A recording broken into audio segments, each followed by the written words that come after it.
This is the murderer of the two teenagers last Christmas at Lake Herman and the girl. I want you to print this cipher on the front page of your paper. He wants it in addition. Ray Smith, don't you have a cartoon to finish? The San Francisco. Another letter. School. He gave himself a name. Morse code, astrological signs. This guy's used them all. I like killing is the most dangerous animal of all. As I do them a lot. Got any hard suspects? About 90 and 100. You got 4 crime scenes, not a single usable print. You can't think. Pattern. Glenda said you were a cartoonist. Oh, yeah. What are you doing at a... What are you, some kind of Boy Scout? Eagle Scout, actually. First class. Say what's on. There's no evidence, Robert. What do you mean there's no evidence? You have him prints. It's a bloody knife. All circumstantial. Why do you need to do this? Because nobody else will. Hey, get away from the window. Paul, are you okay? No. Emergency.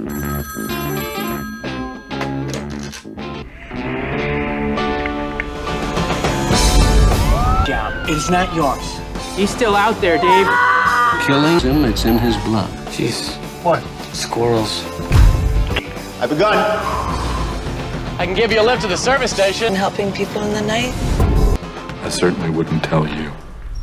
Are you sure there's nobody else in the house?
Can a movie reveal the identity of a real serial killer?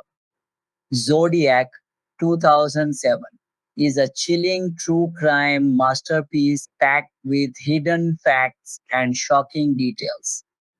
Subscribe to Facts for more mind-blowing movie reviews and unbelievable facts. Zodiac is a 2007 American crime thriller directed by David Fincher and written by James Vanderbilt. The movie is based on 2 true crime books written by Robert Smith called Zodiac 1986 and Zodiac Unmasked 2002. The film features an incredible cast including Jake Gyllenhaal, Mark Ruffalo, and Robert Downey Jr. in the main roles. It also includes great performances from Anthony Edwards, Brian Cox, Elias Koteas, Donald Logue, John Carroll Lynch, Chloe Sevigny, Philip Baker Hall, and Dermot Mulroney, who all help make the story feel even more real and believable. The movie follows the massive search for the Zodiac Killer, a real-life serial killer who spread fear throughout the San Francisco Bay Area during the late 1960s and early 1970s. Instead of staying hidden, the killer constantly played mind games with the police by mailing creepy letters, secret coded messages, and even pieces of bloodstained clothing to local newspapers. Those messages challenged investigators and kept the public on edge. Even today, the Zodiac case is still one of the most famous unsolved murder investigations in American history. To make sure the movie stayed as accurate as possible, David Fincher, James Vanderbilt, and producer Bradley J. Fisher spent about 18 months researching the real case, studying police files, reports, witness statements, and every detail they could find. Fincher also used the Thomson Viper Filmstream digital camera to shoot most of the movie while switching to traditional high speed film cameras for the slow motion murder scenes, giving those moments a more dramatic and realistic look. Zodiac was released on March 2nd, 2007. Paramount Pictures handled the release in the United States and Canada, while Warner Bros. Pictures distributed the movie in international markets. After its release, the film received a lot of positive reviews from both critics and audiences. People especially loved its smart screenplay, David Fincher's direction, the strong performances from the cast, and how faithfully it recreated the real investigation. The movie earned several award nominations, including a nomination for the Saturn Award for Best Action, Adventure, or Thriller Film, made with a production budget of around $65 million. Zodiac went on to earn more than $84.7 million at the worldwide box office. Years later, the film's reputation only grew stronger.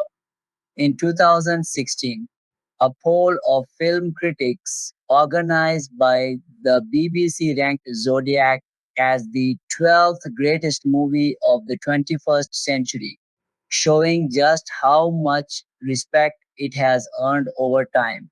Since its release, Zodiac has built a huge and loyal fan following, with many people calling it David Fincher's greatest masterpiece.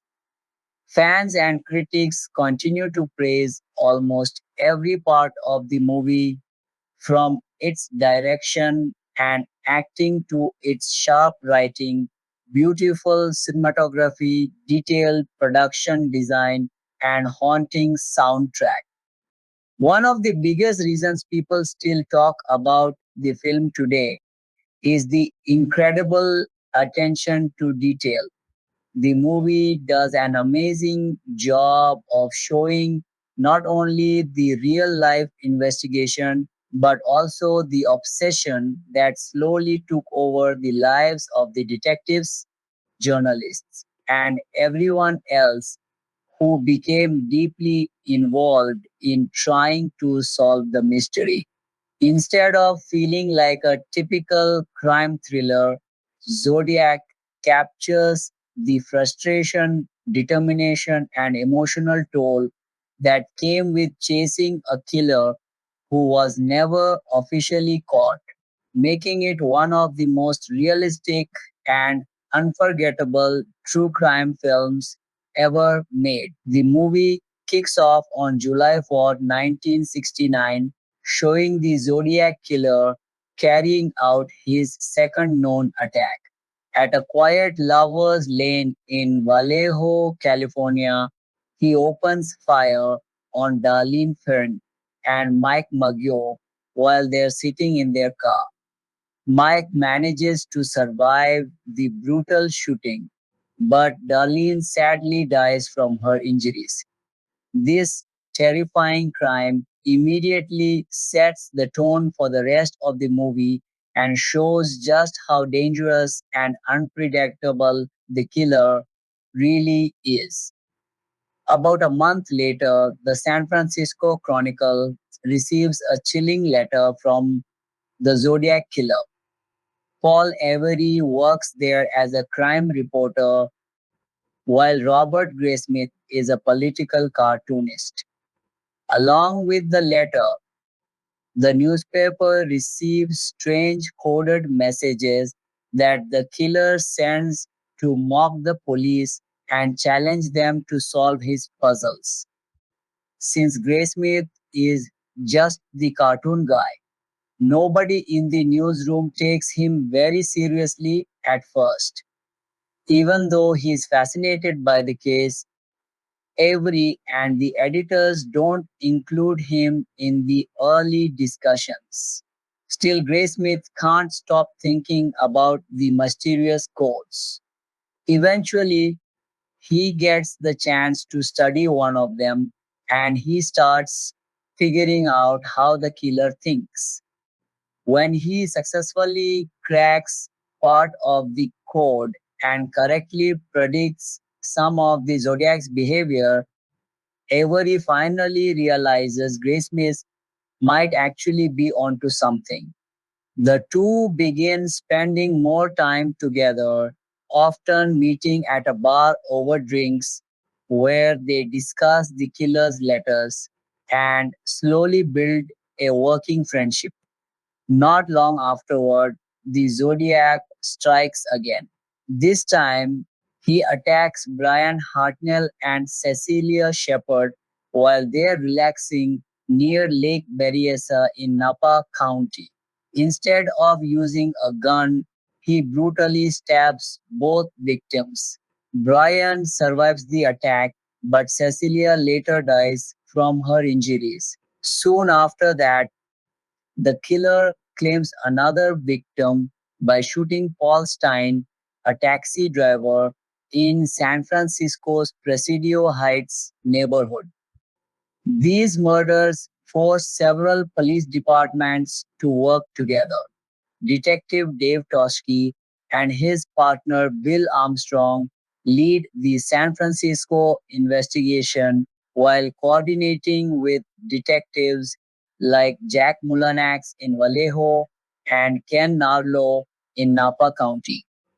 Meanwhile, the Zodiac, or someone pretending to be him, keeps playing games with the authorities by contacting the media and even appearing connected to a television talk show, making it even harder to separate real clues from fake ones. As the investigation grows more complicated, Avery and Graysmith decide to team up and dig deeper into the mystery themselves. As they continue investigating, Paul Avery and Robert Graysmith uncover more information, including evidence connected to a murder from 1966 that may also be tied to the Zodiac. Their relationship with law enforcement is complicated. Sometimes the detectives appreciate their help, but other times they see the reporters as a nuisance who gets in the way of the investigation. In 1971, detectives Toskey, Armstrong, and Mulanax questioned Arthur Lee Allen, who quickly becomes one of the main suspects. However, a handwriting expert carefully compares Allen's writing with the Zodiac letters and says they don't match, making it difficult to charge him. Even so, investigators find plenty of suspicious details surrounding Allen. He can use both hands, had worked at a school where serious misconduct led to his dismissal, regularly visited locations connected to the murders, and was reportedly seen carrying a bloody knife after returning from one of those areas. While none of this proves he is the killer, it keeps his name at the top of the suspect list. Around the same time, Avery receives a threatening letter aimed directly at him. The pressure of the case begins taking a serious toll on his mental health.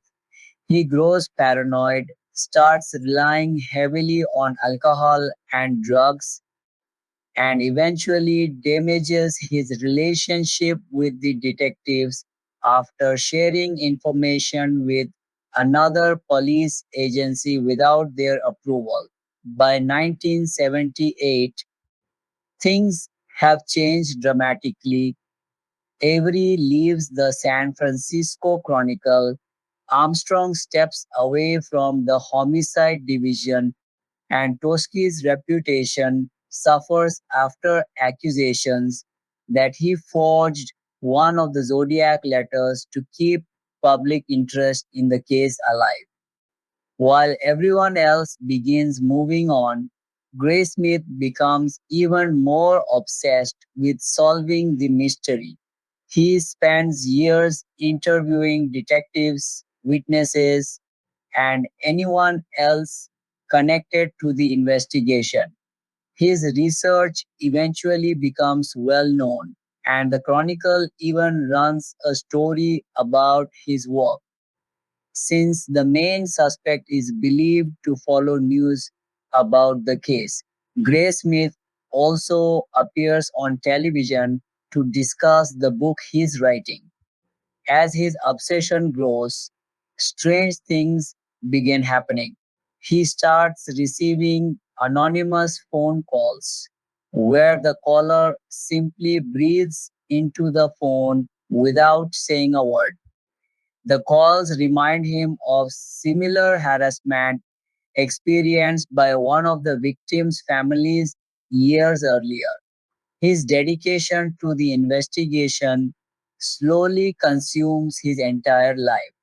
He loses his job, and his wife, Melanie, can no longer handle the situation.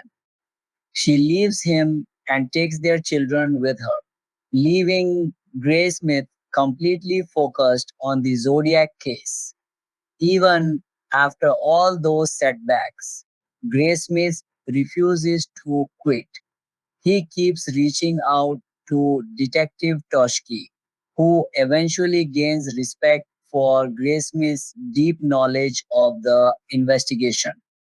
Although Toski isn't allowed to hand over confidential police files, he points Graysmith toward detectives in other counties who might be willing to help.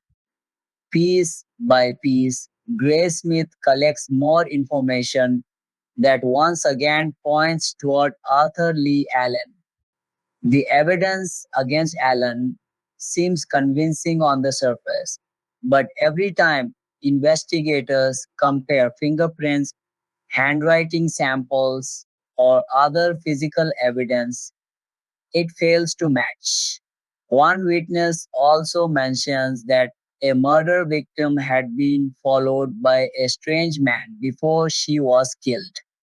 The witness remembers that people at a party had referred to the man by the nickname Lee, adding another suspicious detail that appears to connect back to Allen in December 1983, 14 years after the first murders. Graysmith finally comes face to face with Arthur Lee Allen. He tracks him down at a hardware store in Vallejo, where Allen works as a sales clerk. Allen politely asks if Graysmith needs any help, and the two men silently stare at each other for several uncomfortable moments. During this tense encounter, Graysmith notices Allen's name tag, which reads Lee. Without saying anything else, Graysmith quietly replies, "No," then turns around and walks out of the store. The scene creates one of the movie's most unforgettable moments, leaving viewers to wonder whether Graysmith is standing right in front of the real Zodiac Killer. 8 years later, in 1991, surviving victim Mike Mago meets with investigators once again. Looking through police mugshots, he identifies Arthur Lee Allen as the man he believes attacked him years earlier.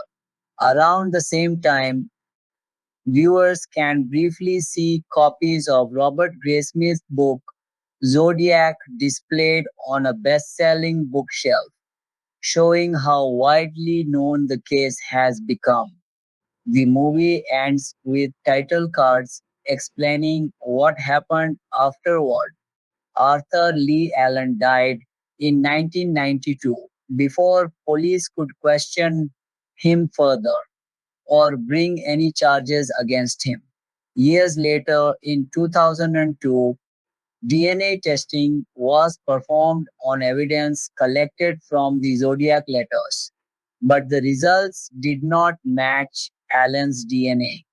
Because of that, the Zodiac murders remain officially unsolved, leaving one of America's greatest criminal mysteries without a confirmed answer.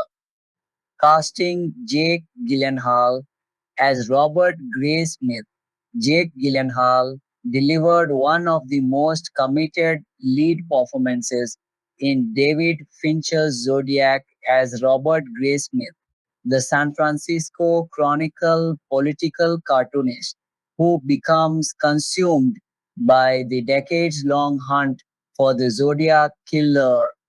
Fincher had Gyllenhaal firmly in mind from early on, viewing him as ideal for embodying Gray Smith's transformation from a mild-mannered, somewhat naive illustrator into a dogged, increasingly isolated amateur detective whose obsession strains his marriage and personal life. Gyllenhaal's casting was influenced by Jennifer Aniston's recommendation. While discussing actors with Fincher, Aniston, fresh off working with Gyllenhaal on The Good Girl, praised his talent highly. Fincher, already a fan of Gyllenhaal's work in Donnie Darko, saw the fit immediately. Had Gyllenhaal passed, Orlando Bloom was reportedly a backup consideration, but Gyllenhaal's enthusiasm secured the role. The actor prepared extensively, immersing himself in Graysmith's books and the historical context of the case. Gyllenhaal portrayed Graysmith's evolution with subtlety. Early scenes show a wide-eyed, almost boyish enthusiasm for the puzzle of the ciphers and letters, while later sequences reveal deepening paranoia, physical deterioration, and emotional detachment. His performance anchors the film's procedural elements with a human core, showing how the investigation becomes a personal crusade. Gyllenhaal has spoken about the intensity of working with Fincher, noting the director's demand for numerous takes, sometimes 70 or more, which pushed him out of his comfort zone. Coming from more collaborative sets like Sam Mendes' Jarhead, Gyllenhaal initially struggled but ultimately appreciated how Fincher extracted precise, layered work. He described observing co-stars like Robert Downey Jr. as playing jazz, highlighting the improvisational energy amid the meticulous planning. Gyllenhaal's physicality also stood out.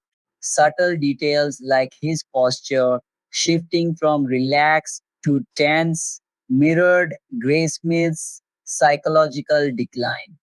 Critics and audiences praised Gyllenhaal for capturing the everyman quality that makes Graysmith relatable.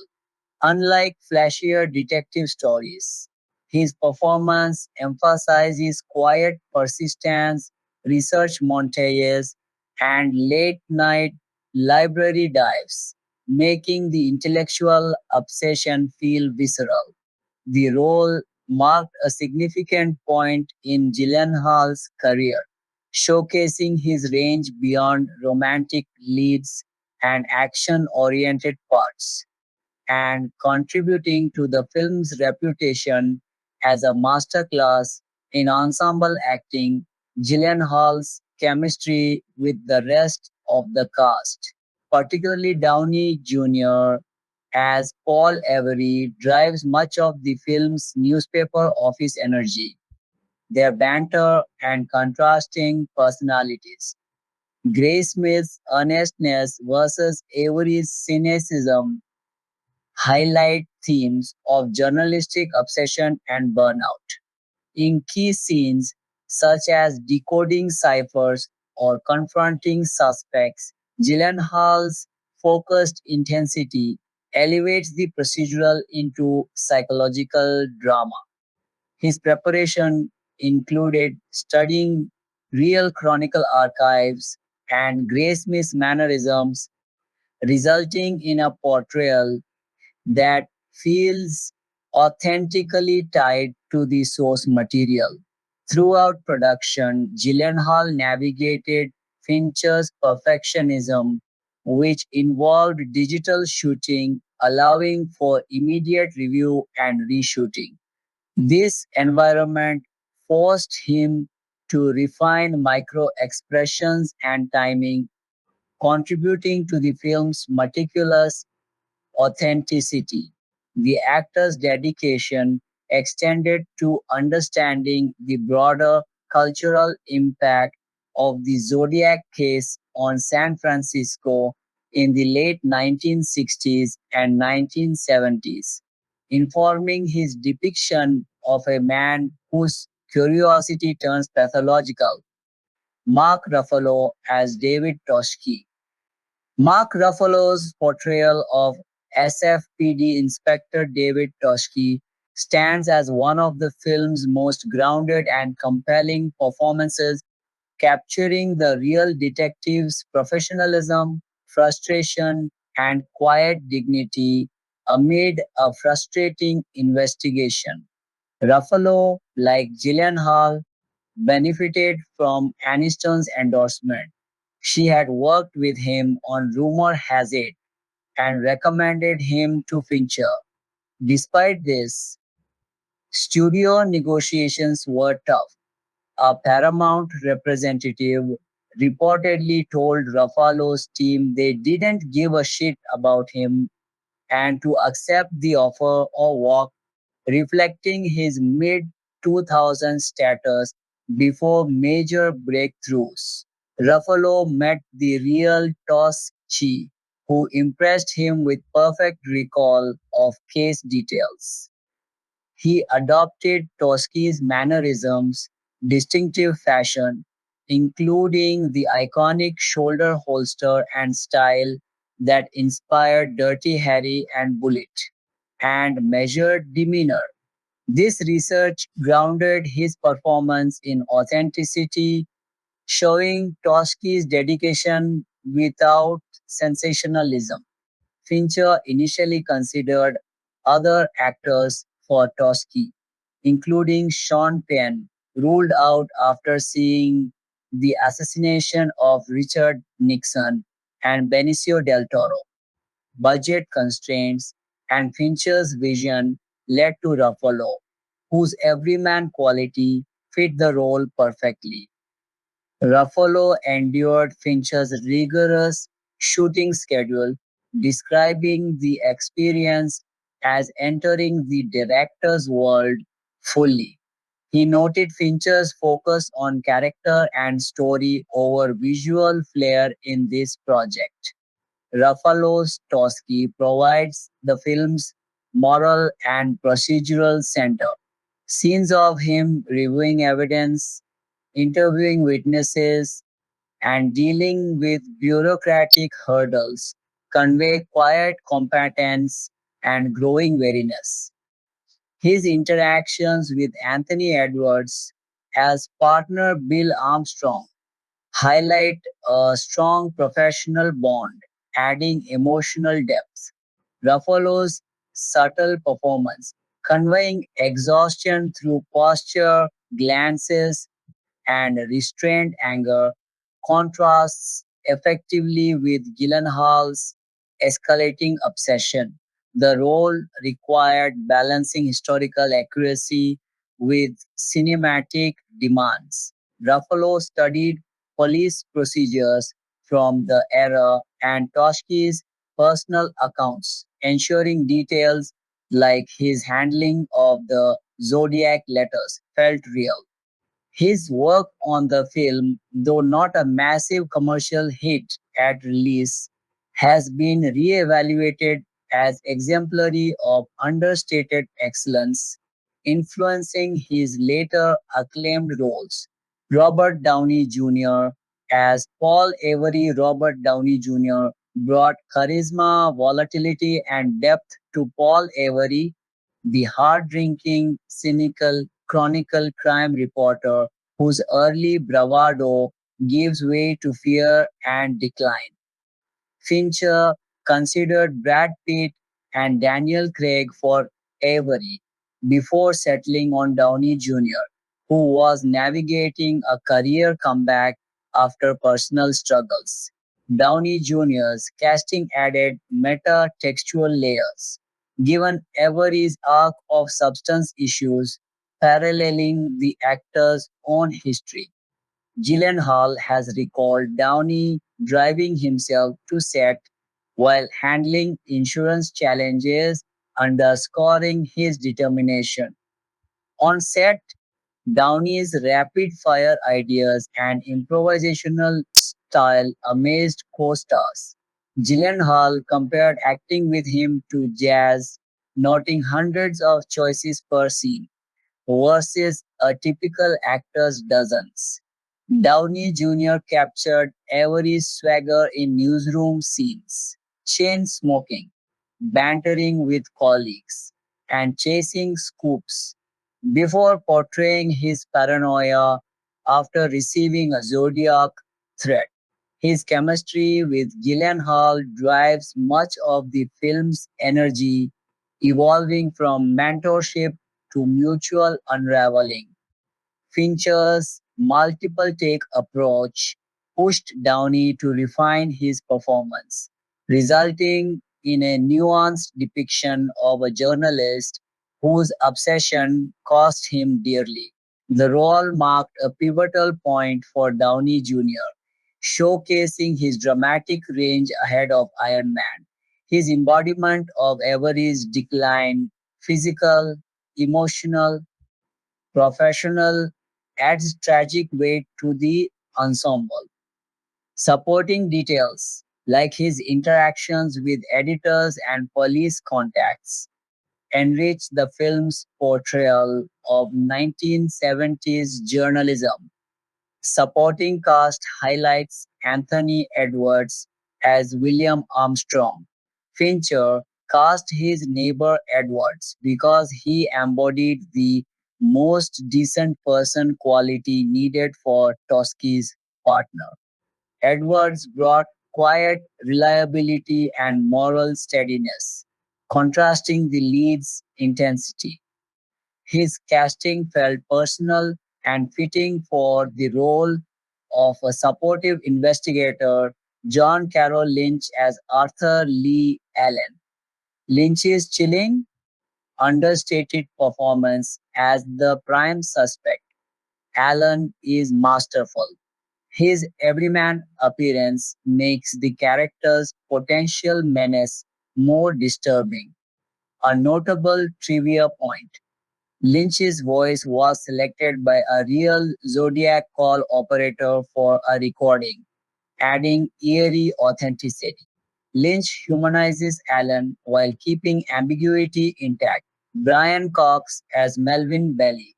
Cox replaced Gary Oldman, who was initially attached but didn't fit physically due to lacking the necessary girth for the flamboyant lawyer. Cox captured Belly's showmanship in the TV segments, providing a memorable set piece. Elias Koteas as Jack Mulanax, Dermot Mulroney as Martin Lee, who wore a fat suit for accuracy, Donald Logue as Ken Narlo, Zach Grenier, Philip Baker Hall, and James LeGros round out the law enforcement side with credible period-specific portrayals. Each contributed to the film's dense procedural texture. Chloe Sevigny as Melanie. Sevigny portrayed Grace Smith's long-suffering wife with empathy, highlighting the personal toll of obsession. Her performance adds emotional stakes amid the investigative focus. The Zodiac figure actors.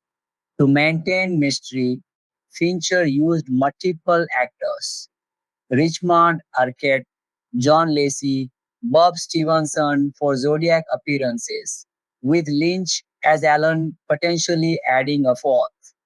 This choice reinforces the killer's elusiveness, cameos, and authenticity. Real survivor Brian C. Hartnell appears as an extra. Ione Skye, Donovan's daughter, plays Kathleen Jones. These choices enhance verisimilitude. Victims' costumes were recreated from evidence photos, with actors like Ciara Hughes as Darlene Ferrin and Jimmy Simpson, Patrick Scott Lewis in key roles delivering haunting brevity. Ensemble dynamics and Fincher's casting prioritized actors who could handle his demanding process while serving historical accuracy. The long 200-page script necessitated faster delivery, pushing everyone to sharpen timing. The cast's preparation involved extensive research, interviews with survivors and investigators, and attention to 1970s details. Gyllenhaal, Ruffalo, and Downey Jr. form a powerful core with supporting players like Edwards, Lynch, Cox, and Mulroney providing depth. Chemistry in newsroom scenes, police stations, and tense confrontations elevates the material. Fincher's perfectionism, reshooting extensively using digital tools for review, extracted career best work, though it tested actors' patience. The casting reflects Fincher's vision of an ensemble where no one dominates, mirroring the case's collaborative yet fragmented nature. Performances emphasize realism, no grandstanding, just committed portrayals of ordinary people confronting extraordinary evil and bureaucracy.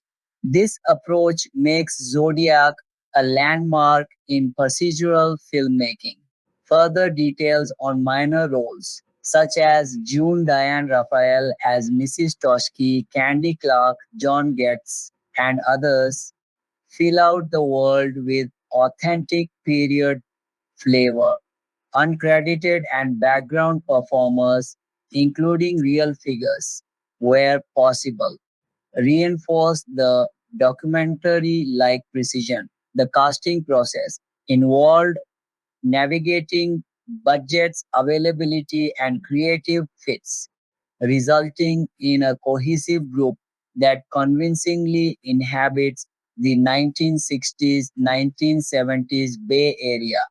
Actors' commitment to research, meeting real people, studying files, adopting mannerisms, translates to screen authenticity that has aged remarkably well, expanding on individual contributions. Ruffalo's Toshki embodies weary determination. His scenes with Edwards showcasing partnership under pressure. Gyllenhaal's Graysmith evolves convincingly. His library research and suspect visits building dread. Downey Jr.'s Avery provides levity and pathos, his arc a cautionary tale. Lynch's Alan lingers in memory due to restrained menace. Cox's Belly adds theatrical flair. The ensemble's interplay in key sequences, cipher decoding, suspect interviews, newsroom debates, creates tension and immersion. Fincher's choice of character actors for supporting law enforcement roles grounds the story, avoiding star power overload. This careful calibration makes the casting one of the film's greatest strengths. In total, the casting of Zodiac exemplifies thoughtful, research driven decisions that serve both narrative and historical fidelity, resulting in performances that continue to define the movie's legacy as a meticulous true crime drama. The actors' collective work, under Fincher's exacting direction, delivers a rich tapestry of obsession, duty, and ambiguity that rewards repeated viewings. Production development and pre-production the road to David Fincher's Zodiac, reaching cinema screens in 2007, stretched back more than a decade, winding through several false starts, competing studios, and at least two very different visions of what a film about the notorious Bay Area serial killer might look like. Long before Fincher, James Vanderbilt, or producer Bradley J. Fisher were attached, the underlying material, Robert Graysmith's non-fiction books about the case, had already changed hands once. Graysmith initially sold the film rights to his book to Shane Salerno, a writer with whom he had built a close working rapport. Salerno, in turn, struck an arrangement with Ricardo Mestres of Great Oaks Entertainment to co-write and produce a film version for Touchstone Pictures. That earlier incarnation of the project bore almost no resemblance to the movie that eventually reached audiences. According to screenwriter Stuart Haselden, who was approached at one point to rework the material, the concept in development at that time imagined the Zodiac Killer re-emerging decades later in Los Angeles, an entirely different, more speculative premise than the meticulous historical procedural that Fincher would eventually make. This version never came to fruition, and the rights eventually became available again after sitting dormant at a studio for the better part of 10 years. The film that was ultimately produced owes its existence to James Vanderbilt's personal history with the case. Vanderbilt had first encountered Graysmith's original book while he was still in high school, long before he had any connects to the film industry. The story stayed with him. Years later, once he had established himself as a working screenwriter, Vanderbilt was given the chance to meet Graysmith in person, and the encounter deepened his fascination with the mythology that had grown up around the unsolved murders. He resolved to try to shape the material into a workable screenplay of his own. Vanderbilt had previously been burned by experiences in which endings he had written for other projects were altered by others during production, and this time he wanted more authorial control over how his script would be treated once it left his hands. With that goal in mind, he took his adaptation of the Zodiac story to Mike Medavoy and Bradley J. Fisher at Phoenix Pictures, offering to write it on spec in exchange for greater creative control over the final product. Robert Graysmith's own path back into the project ran through an unrelated film. He crossed paths with Fisher and Vanderbilt at the premiere of Paul Schrader's Autofocus, a movie based on another of Graysmith's books. this one concerning the life and death of actor Bob Crane. That chance meeting led to a deal in which Fisher and Vanderbilt optioned the rights to both of Graysmith's Zodiac books, the original 1986 volume and the 2002 follow-up, Zodiac Unmasked. After those rights had finally become available following their long dormancy at another studio, with the material secured, the producers turned to the question of who should direct.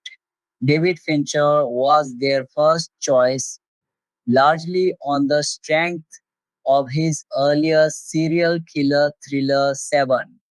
At the time, however, Fincher was committed elsewhere. He had been developing an adaptation of James Ellroy's novel The Black Dahlia, envisioning an ambitious 5-hour miniseries built around an $80 million budget and a cast of major film stars. That project ultimately did not come together as planned. The Black Dahlia would eventually be made years later by Brian De Palma in a very different form, and once Fincher's version collapsed, he was free to turn his attention to Zodiac instead. Fincher's interest in the material was not purely professional.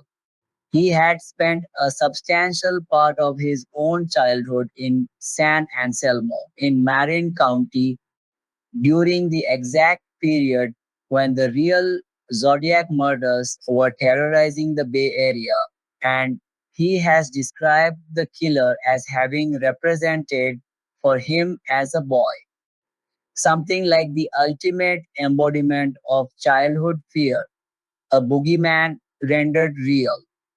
He recalled specific memories of that period, including an unsettling exchange with his father about highway patrol officers trailing his school bus because of threats the killer had made against children.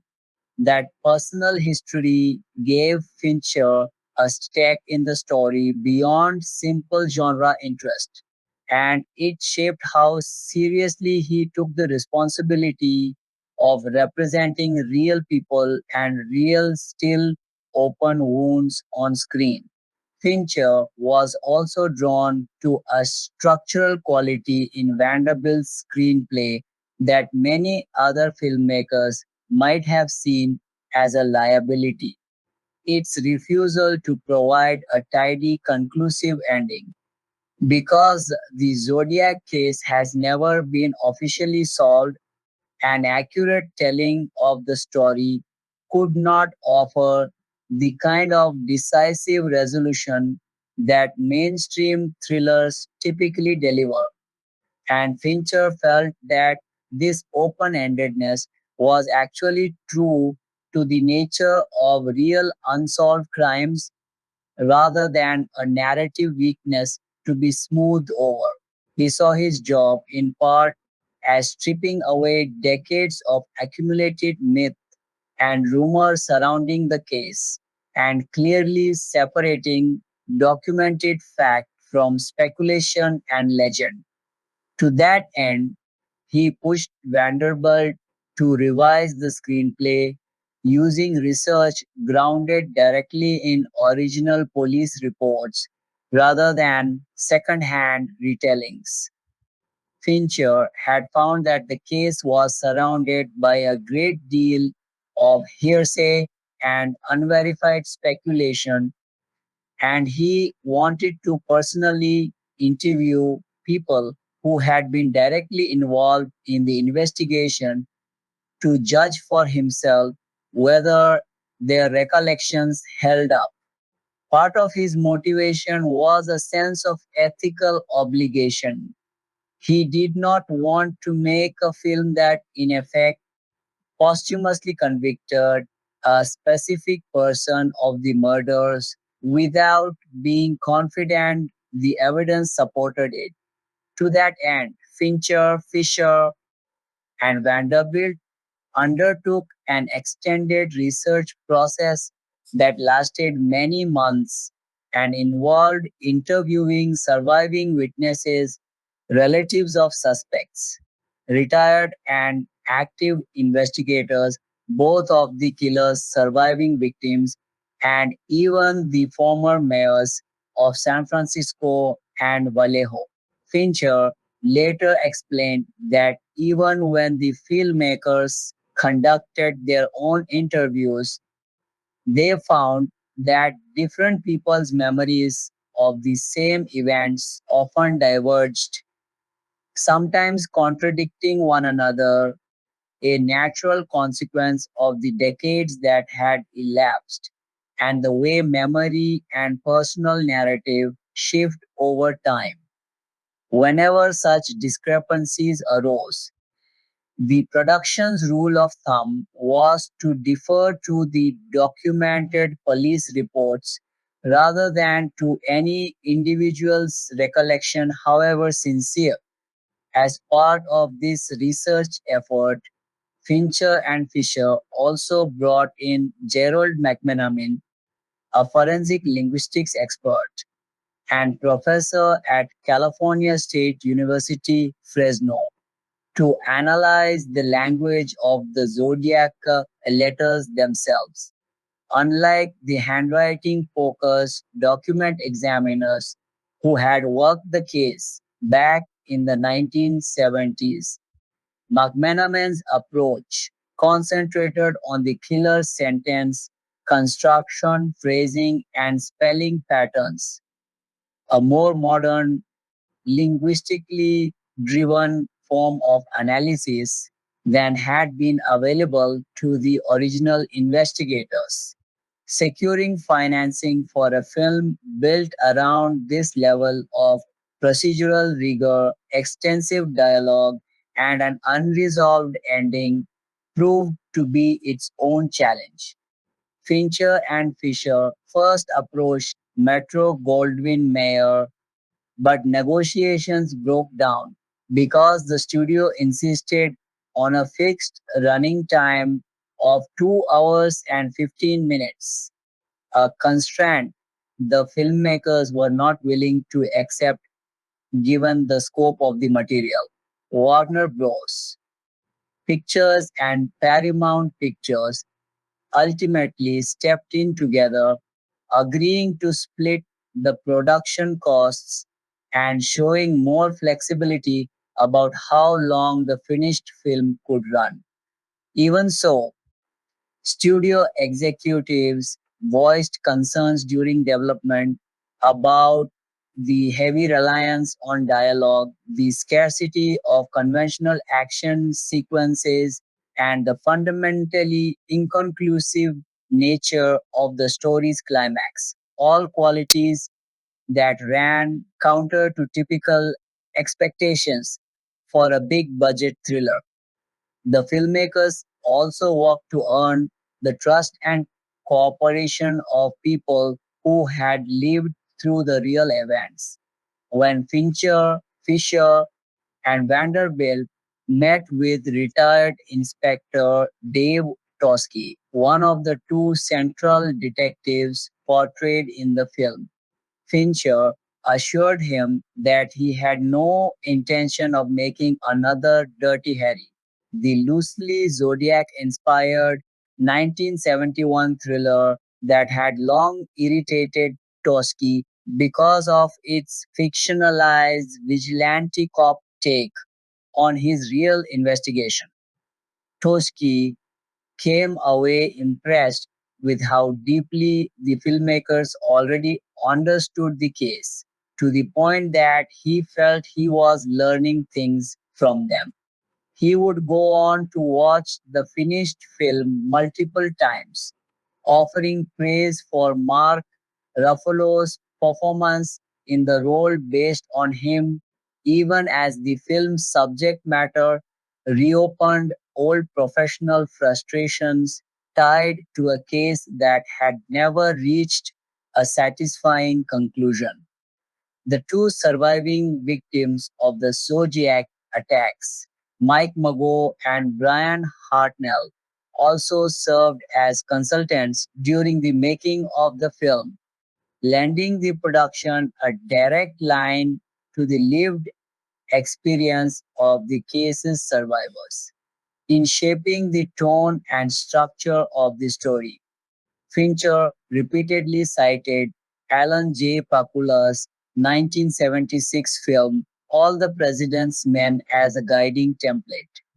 He saw a strong parallel between that film's portrayal of journalists single mindedly pursuing a story regardless of personal cost, and the way his own film would portray characters consumed by the need to understand the truth behind the Zodiac case. In keeping with that model, Fincher generally avoided spending screen time establishing extensive backstories for his characters, choosing instead to focus tightly on what each person actually did in relation to the investigation. Vanderbilt, for his part, found a useful shorthand for pitching the project by comparing Robert Graysmith's transformation from newspaper cartoonist to determined amateur investigator to a hypothetical scenario in which a comic strip artist woke up one day and decided to personally solve the Son of Sam murders. As he continued developing the script, Vanderbilt grew close to Graysmith personally, a relationship that would continue to inform the project.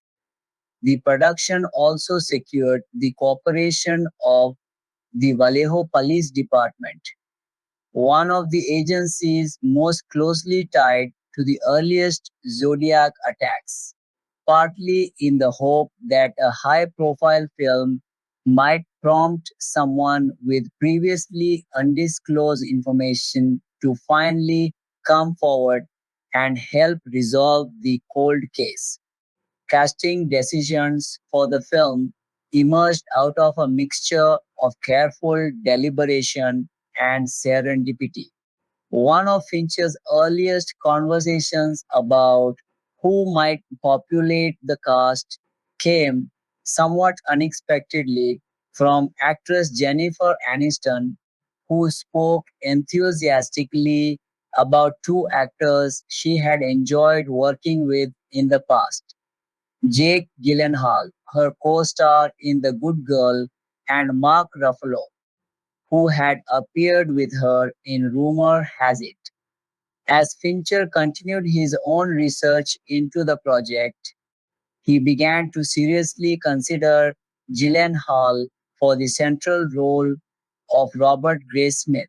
Fincher had admired Gyllenhaal's performance in Donnie Darko and saw in him a useful duality, an actor capable of projecting both wide eyed naivety and something more unsettling and obsessive, qualities that suited a character who evolves from an amateur cartoonist into a man consumed by an unsolvable mystery. In preparing for the role, Gyllenhaal met with the real Graysmith and recorded video of him in order to study his mannerisms and behavior in detail. Mark Ruffalo was not initially eager to take on the project, but Fincher wanted him specifically for the role of Inspector Dave Toshki and made a personal case for the part, explaining that he was in the process of rewriting the screenplay. Ruffalo has said that what Fincher described to him about the direction of the rewritten script won him over. In preparing for the role, Ruffalo read every available report on the case along with the published books on the subject, and he met with the real Toschi who struck him as someone with an almost perfect recall of case details, down to what he had been wearing on particular days, a level of retained detail that seemed to Ruffalo to reflect just how deeply the case had become part of Toski's identity. For the role of Inspector William Armstrong, Toski's partner, Fincher turned to Anthony Edwards. Fincher explained that he wanted the most fundamentally decent seeming actor he could find for the part, reasoning that Armstrong needed to function as a kind of moral center and counterweight within the film. In Fincher's view, virtually everything known today about the Zodiac case exists because of the notes Armstrong kept. So it mattered that the actor playing him project total reliability. The casting of flamboyant celebrity lawyer Melvin Belly also went through a change of plans.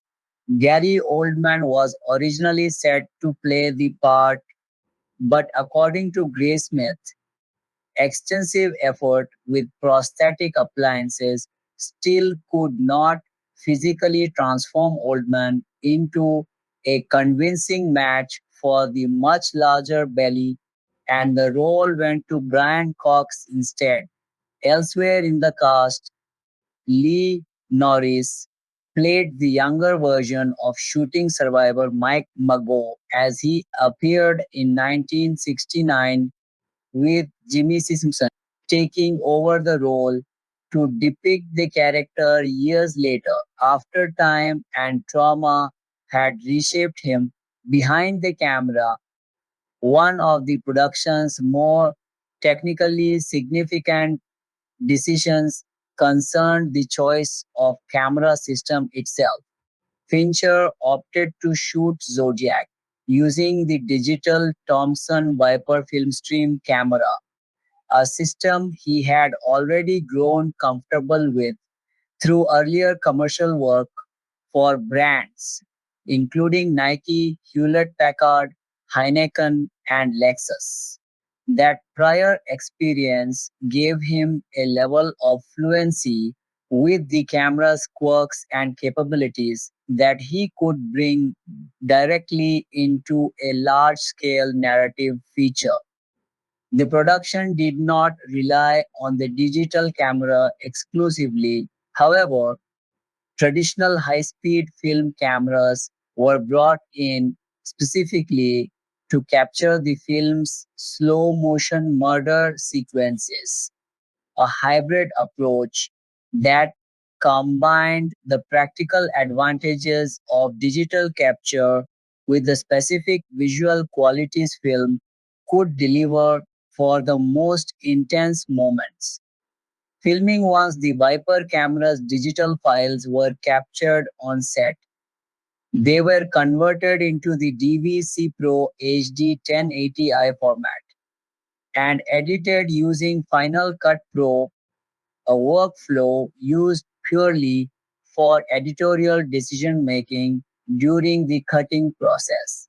Separately, during the later stages of post production, the original uncompressed 1080p 444 raw digital footage was assembled to preserve a continuously updated, effectively pristine digital negative of the finished film, ensuring that the highest quality source material remained available for the final image, regardless of what compressed files had been used to make cutting decisions along the way.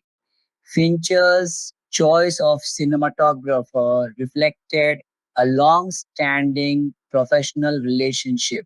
He had previously worked with director of photography Harris Savides on Seven, where Savides had specifically shot the film's now famous opening credits sequence and again on The Game. Savides responded strongly to Vanderbilt's script, but he also recognized the visual challenge it posed. So much of the story played out through exposition, phone conversations, and people simply talking to one another, and translating that into compelling, sustained visual storytelling was not straightforward. Both Fincher and Savides were also determined not to simply repeat the visual approach that had defined Seven, where that earlier film had leaned into a stylized, almost gothic sense of dread. Fincher wanted Zodiac to look and feel deliberately mundane, worn, ordinary enough that audiences would accept what they were seeing as essentially documentary truth rather than heightened genre filmmaking. The filmmakers were also careful not to frame the story from the killer's own point of view or otherwise glamorize him, a choice Fincher later explained by noting that doing so would have reduced the film to something resembling a first person shooter video game, a version of the material that might appeal to the kind of audience the filmmakers specifically did not want to attract. Savide's own history with the Viper Filmstream camera began with the Motorola commercial he shot alongside Fincher, an experience that led directly to its use on Zodiac. Fincher was keen to demonstrate that the camera system could function comfortably within a traditional large budget film production pipeline, which would make the studio more at ease about committing significant money to a project built around a still unproven digital format. To get a real feel for the camera's boundaries, Savides deliberately tested it in unconventional ways, essentially breaking the manufacturer's recommended guidelines to see how far the system could be pushed. And he came away from that process feeling confident working with the camera despite its acknowledged technical limitations at the time. To recreate the specific visual texture of the period the story spans, Fincher and Savides drew on the photography of William Eggleston and on Stephen Shaw's photographic work from the early 1970s, in addition to studying actual photographs taken from the real Zodiac police files. Recreating the period convincingly required considerable attention to physical detail, though Fincher later acknowledged that the production's version of the era was not meant to be a flawless historical replica. He noted that the film could plausibly have featured more period Volkswagen Beetles on the streets, for instance, and that some visual details were intentionally imperfect rather than meticulously exact. For the film's version of the San Francisco Chronicle newsroom, the production built its sets inside the old post office located in the Terminal Annex building in downtown Los Angeles, while a separate building on nearby Spring Street was used to stand in for both the Hall of Justice and the San Francisco Police Department. Principal photography began on September 12, 2005. The production spent roughly 5 weeks filming on location in the San Francisco Bay Area itself, with the remainder of the shoot taking place in Los Angeles. Filming ultimately wrapped in February 2006, having come in under the film's allotted budget despite the demands of the production. And the shoot spanned a total of 115 days. That lengthy shooting schedule reflected Fincher's well documented perfectionism, which not every member of the cast found easy to work under.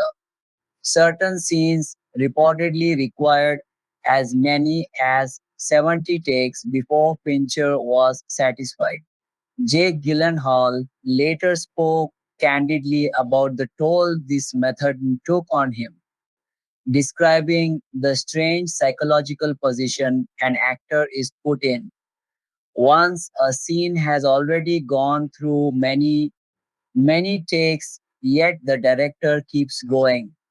At a certain point, he said, there ought to be a natural stopping place.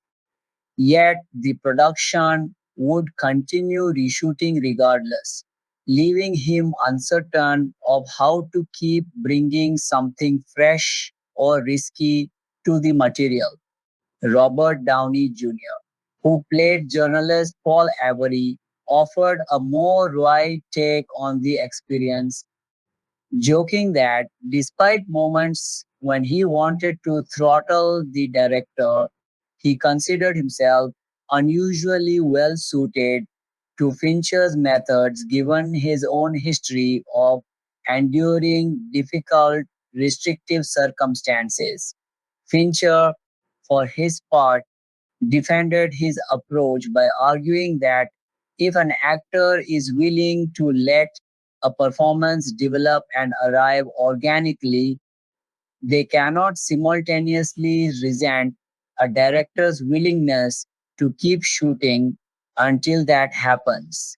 He pointed out that the first day of shooting in San Francisco alone required 56 takes of a scene between Ruffalo and Gyllenhaal, and that it was that 56th take that ultimately made it into the finished film. Ruffalo too came to the defense of Fincher's exacting process, framing the experience of working under such a demanding director as a choice actors face. Either surrender personal expectations and allow themselves a genuinely new experience shaped by someone else's vision, or cling stubbornly to preconceived ideas and end up with a frustrating, unsatisfying process instead. Much of the film's visual effects work, handled primarily by digital domain, involved subtler, more procedural imagery than is typical of effects heavy studio films.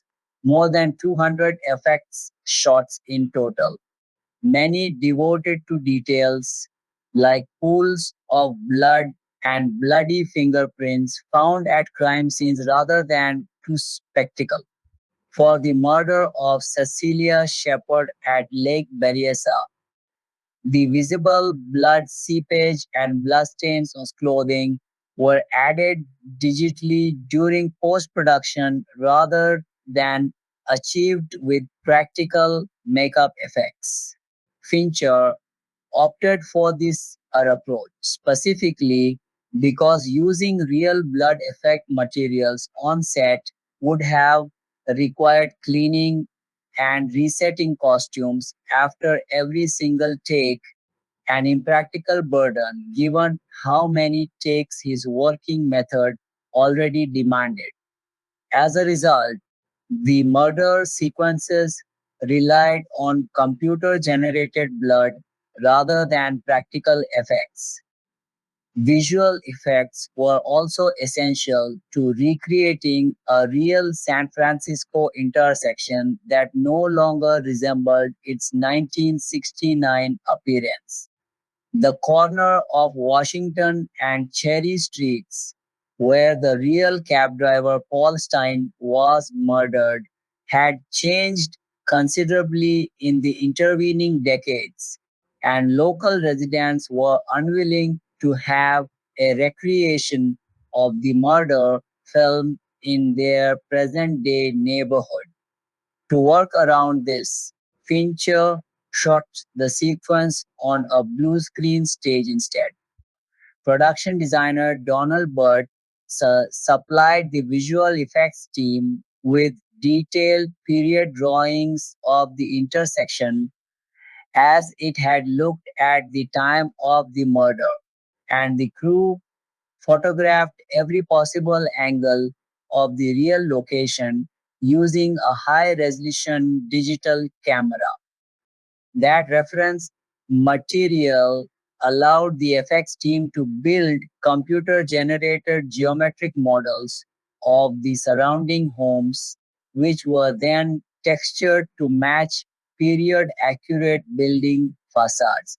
Three-dimensional models of vintage police motorcycles, patrol cars, a fire truck, and period street lighting were added into the final composited shot to complete the illusion. A number of the film's wider establishing shots of the 1970s Bay Area were produced by the Marin County-based visual effects house Matt World Digital.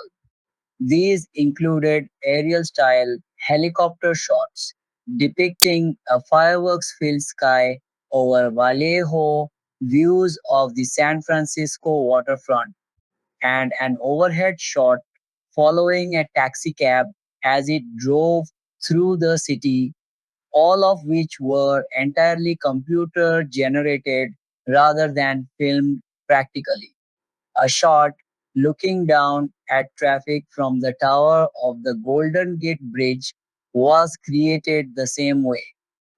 A time lapse sequence depicting the construction of the Trans America Pyramid combined two-dimensional and three-dimensional matte painting techniques, built using reference photographs of the tower taken from the rooftop of Francis Ford Coppola's Sentinel building.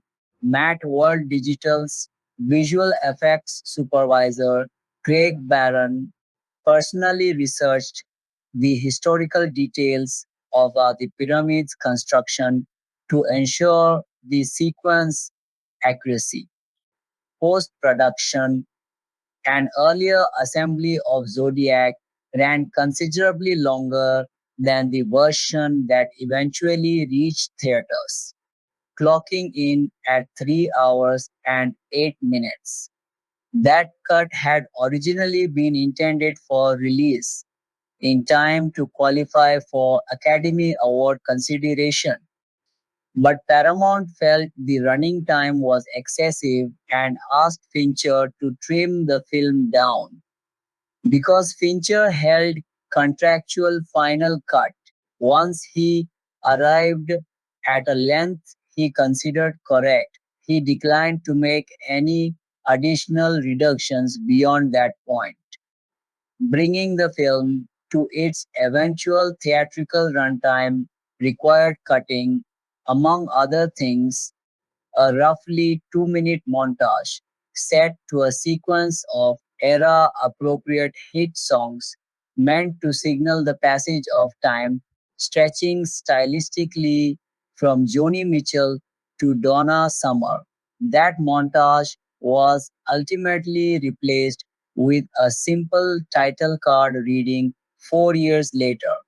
Test audiences also responded poorly to another sequence that was subsequently cut, one in which several characters are shown talking through a speakerphone in order to secure a search warrant, part of a scene involving Toshki and Armstrong discussing their case against suspect Arthur Lee Allen with SFPD Captain Marty Lee. Fincher indicated at the time that this cut scene would likely resurface later as a DVD extra.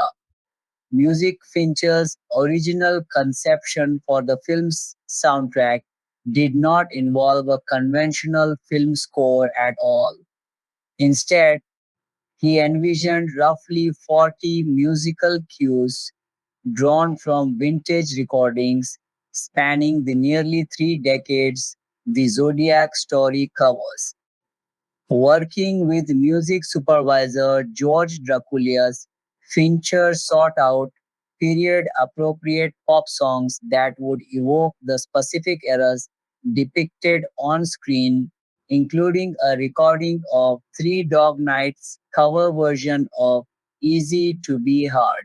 Beyond licensed songs, Fincher's plan leaned heavily on a broader tapestry of sound design, vintage recordings, brief sound bites, radio clips from local station KFRC, and archival advertisements for a period electronics retailer called Matthews Top of the Hill Daily City. He told the studio at the outset that he did not believe the film needed a traditional composer and that he intended instead to simply license the rights to a collection of existing songs. The studio agreed to this plan, but as production and editing progressed, sound designer Ren Kleiss began to feel that certain scenes would actually benefit from original composed music rather than relying entirely on needle drops and sound design. While experimenting with temporary music, Kleiss turned to one of his own favorite film scores, David Shire's music for Francis Ford Coppola's The Conversation, and inserted cues from it into scenes as a placeholder.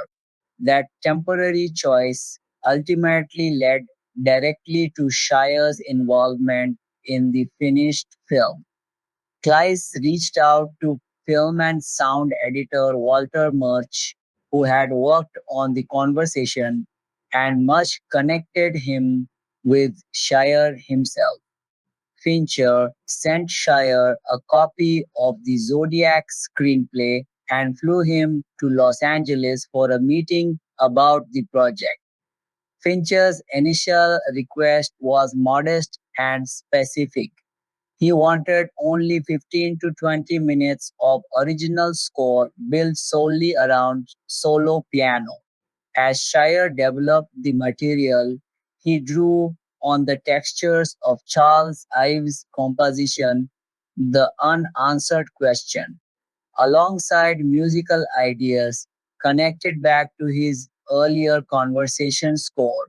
And by the time he had finished, his contribution had grown considerably beyond the original request to roughly 37 minutes of original music.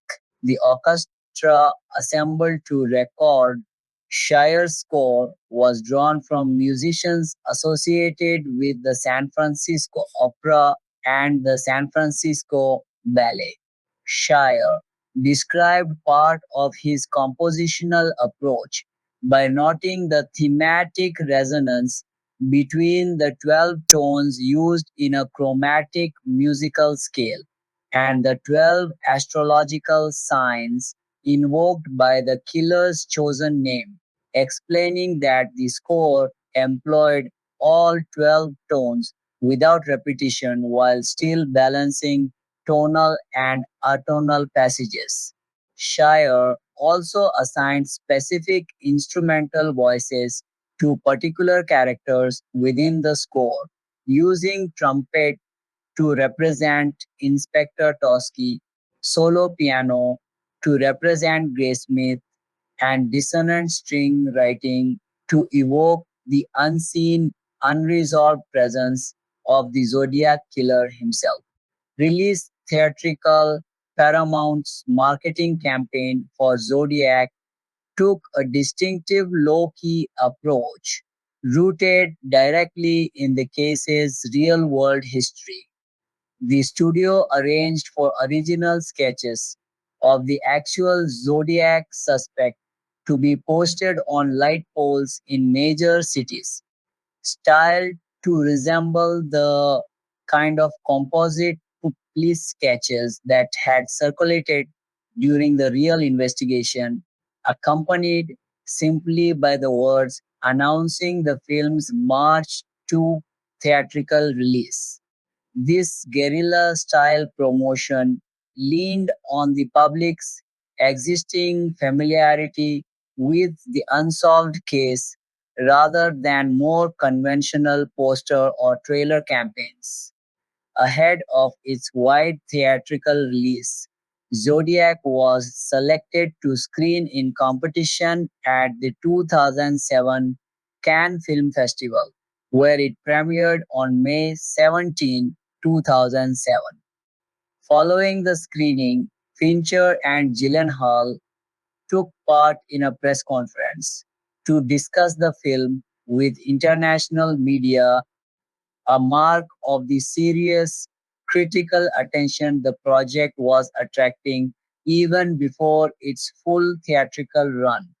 Later that year, on November 19, 2007, an extended director's cut of the film received a rare public screening at the Walter Reed Theater in New York City, with Fincher sitting for an on-stage interview afterward conducted by film critic Kent Jones.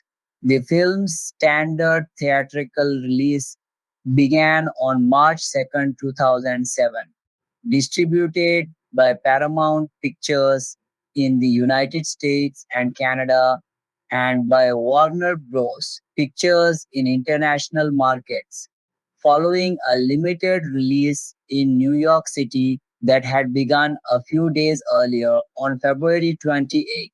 Opening across 2,362 theaters, Zodiac grossed approximately $13.3 million during its opening weekend, a result that placed it second in the weekend box office rankings and translated to a per theater average of roughly $5,671.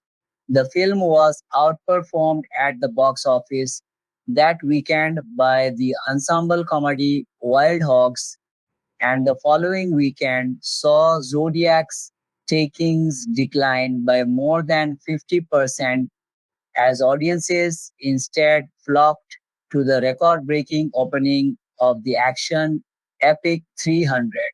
Domestically, Zodiac ultimately grossed around $33 million in North America, with the remainder of its worldwide total, roughly $51 million, coming from international markets, bringing its overall worldwide gross to approximately $84 million, against a production budget reported at between $65 million and $85 million.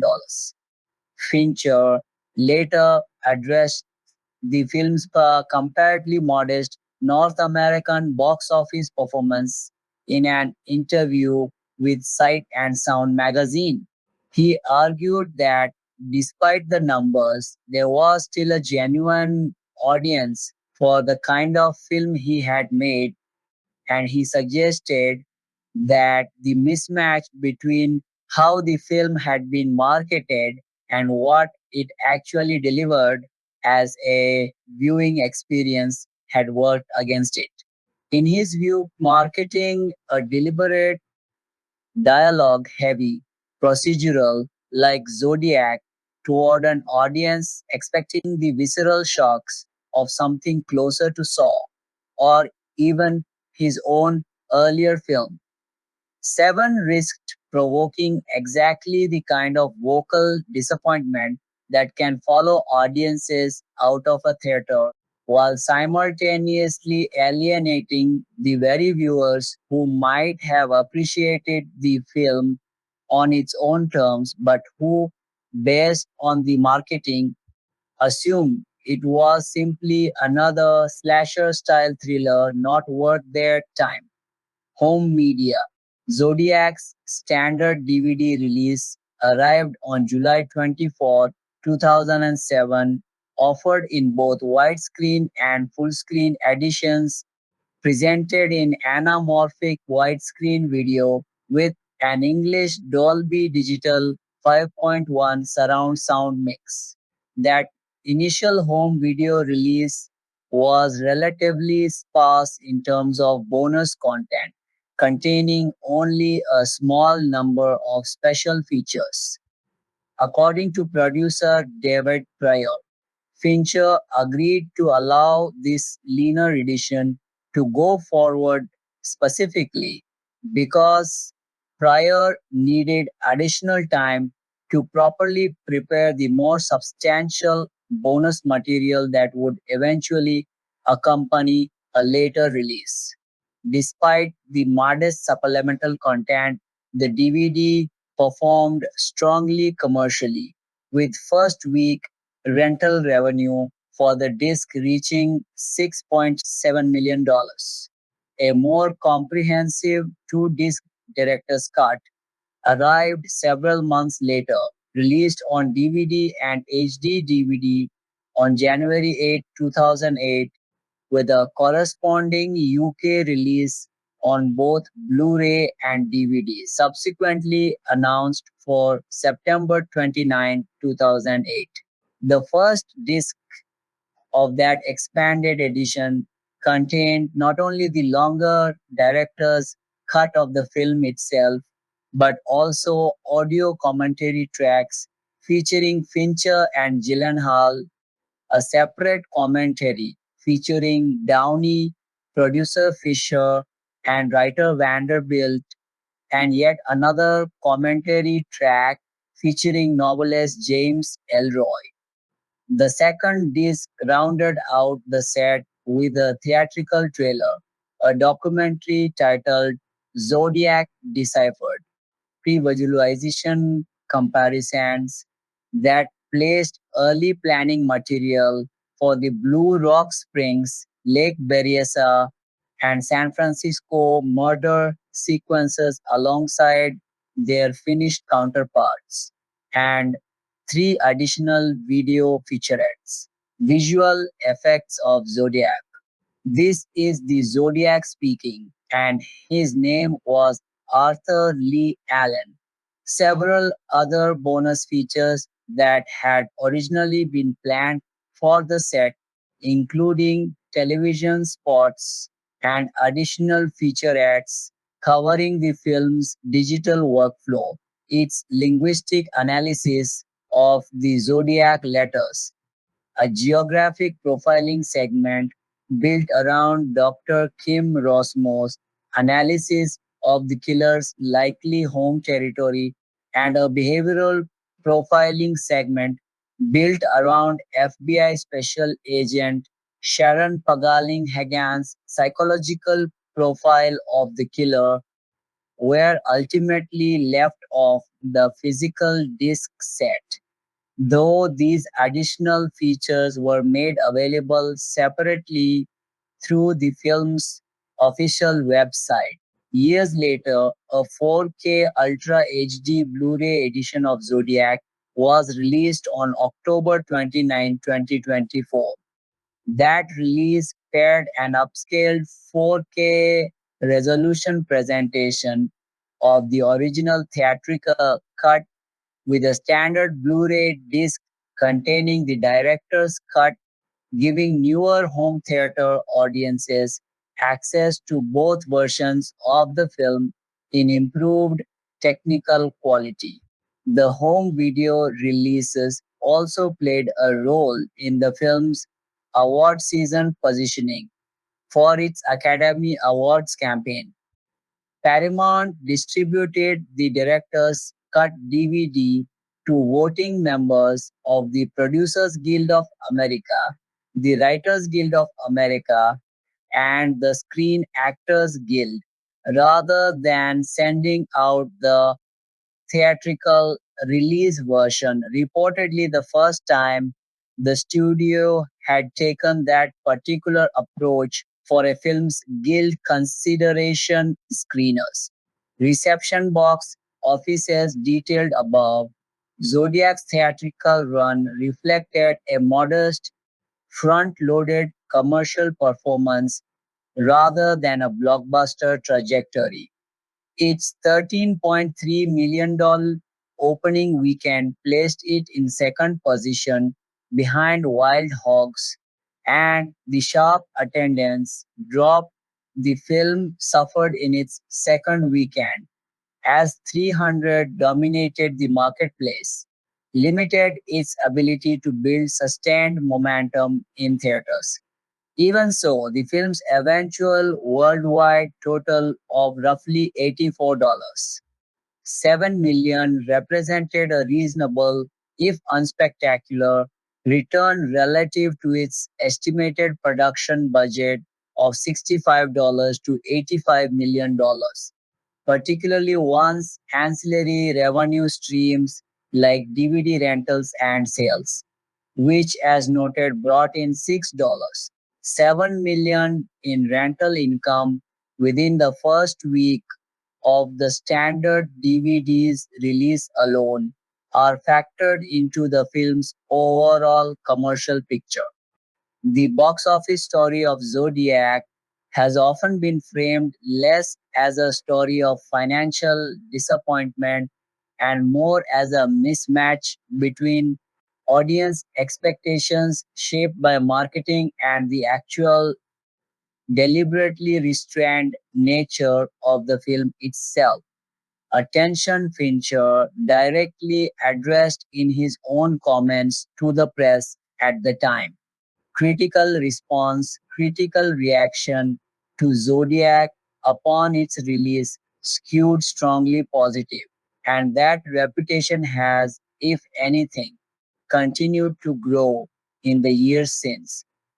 On the review aggregation site Rotten Tomatoes, the film holds an approval rating of 90% based on 264 collected reviews, with the site's compiled critical consensus describing it as a quiet, dialogue-driven thriller built from scene after scene of mounting tension, noting that Fincher devotes more attention to the nuances of his characters and to recreating the texture of the 1970s than to graphic depictions of the murders themselves.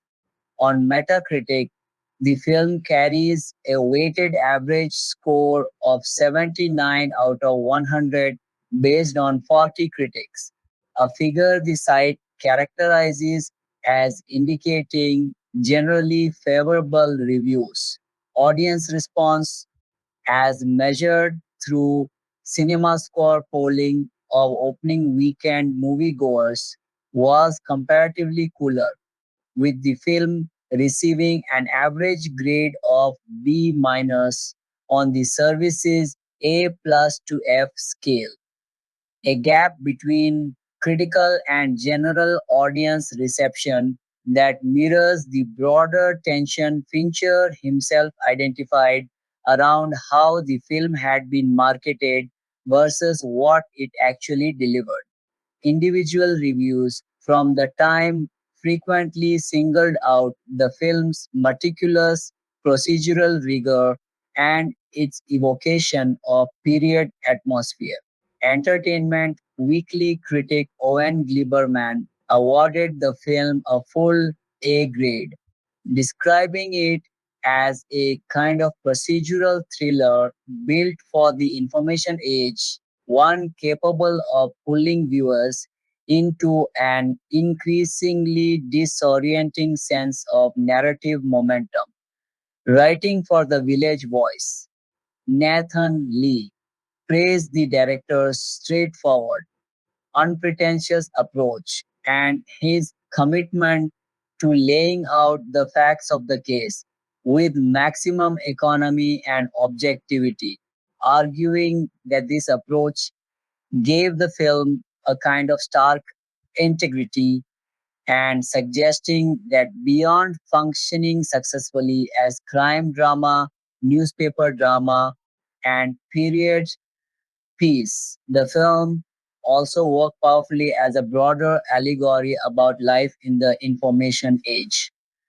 Todd McCarthy, reviewing the film for Variety, praised its historically grounded depiction of San Francisco as it actually existed several decades earlier, arguing that unlike films that lean heavily on countercultural flower power imagery of the era, Zodiac instead captured the city much closer to how ordinary working people who lived there at the time would have actually experienced it.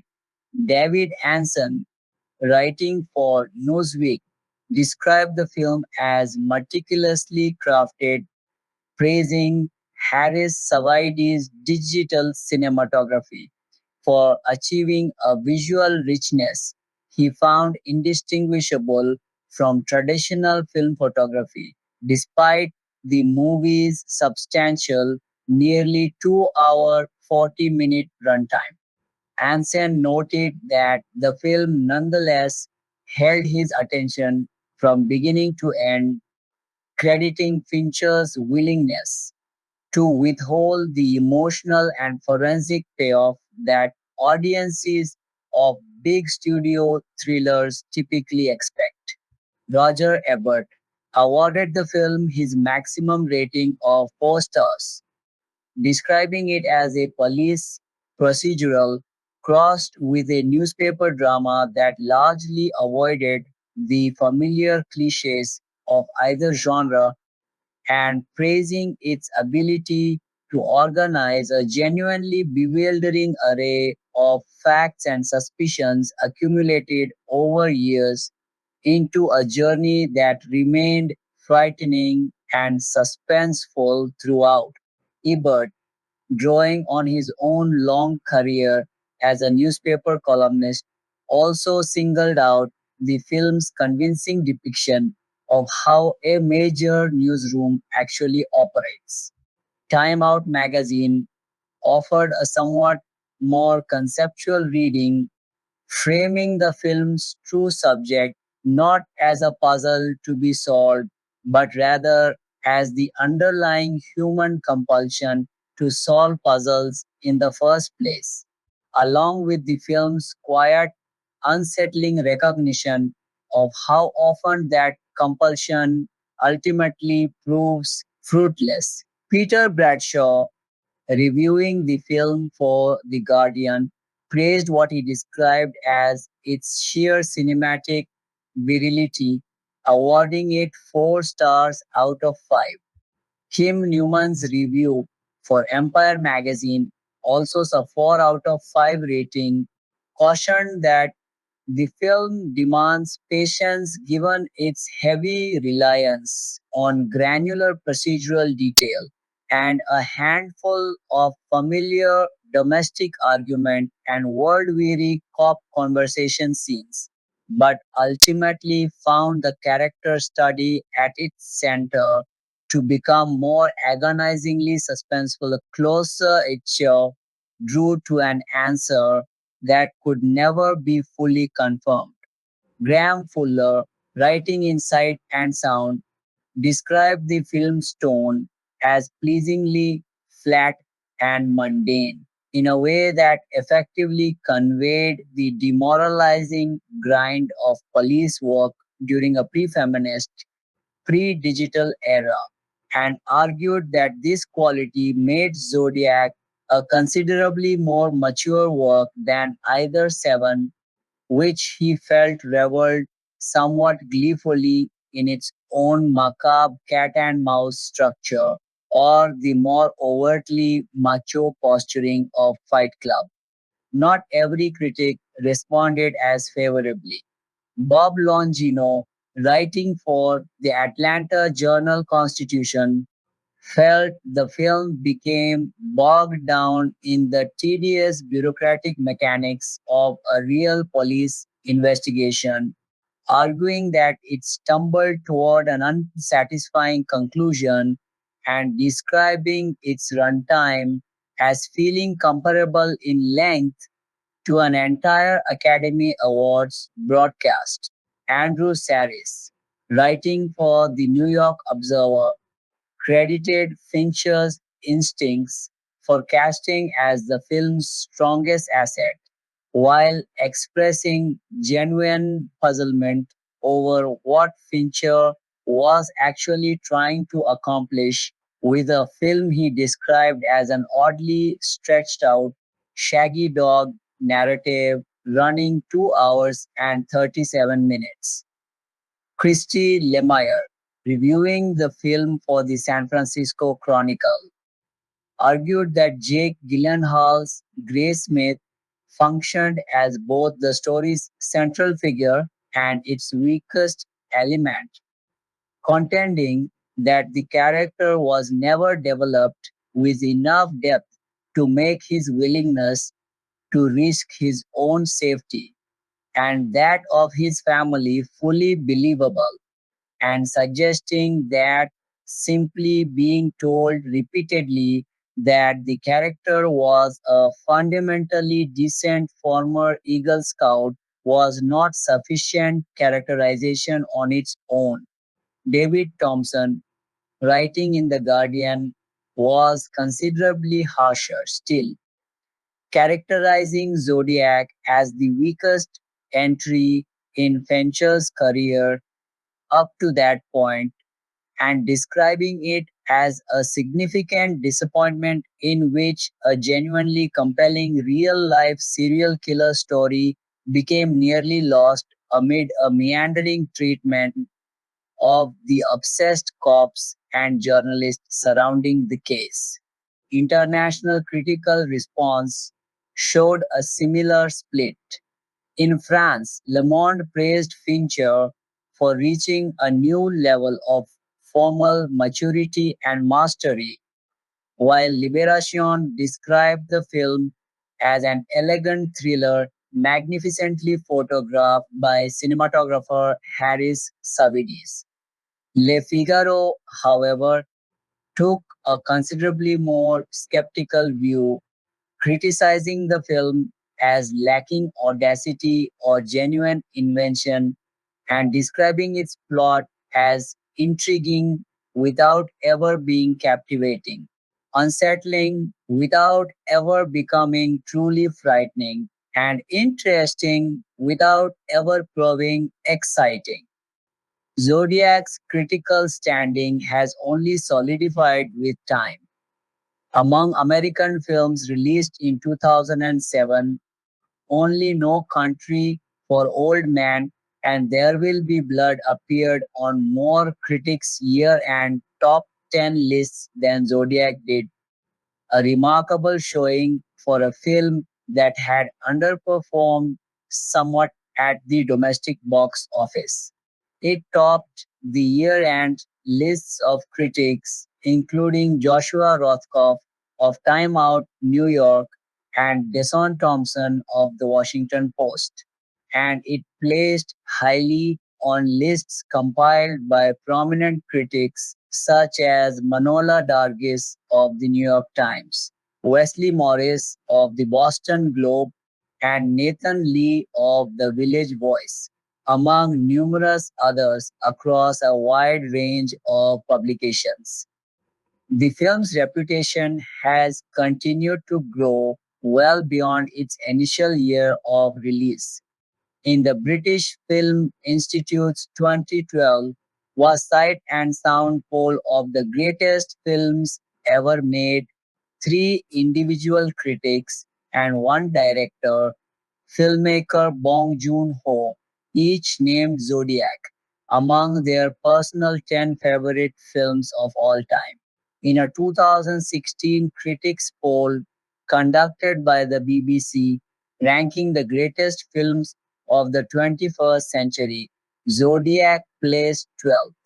In 2021, members of the Writers Guild of America West and the Writers Guild of America East voted James Vanderbilt's screenplay the 46th greatest screenplay of the 21st century so far, as part of a broader Writers Guild survey.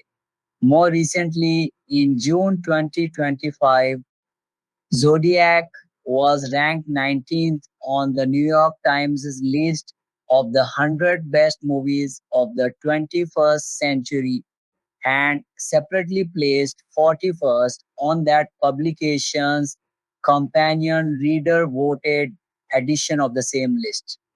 The following month, in July 2025, the film also placed 19th on Rolling Stone's own list, ranking the 100 best movies of the 21st century, a remarkably consistent placement across two major independently compiled critical surveys conducted within weeks of one another, nearly 2 decades after the film's original theatrical release. Zodiac's growing critical and cultural stature has been matched by the emergence of a substantial cult following in the years since its release, with many admirers describing the film as David Fincher's finest achievement as a director.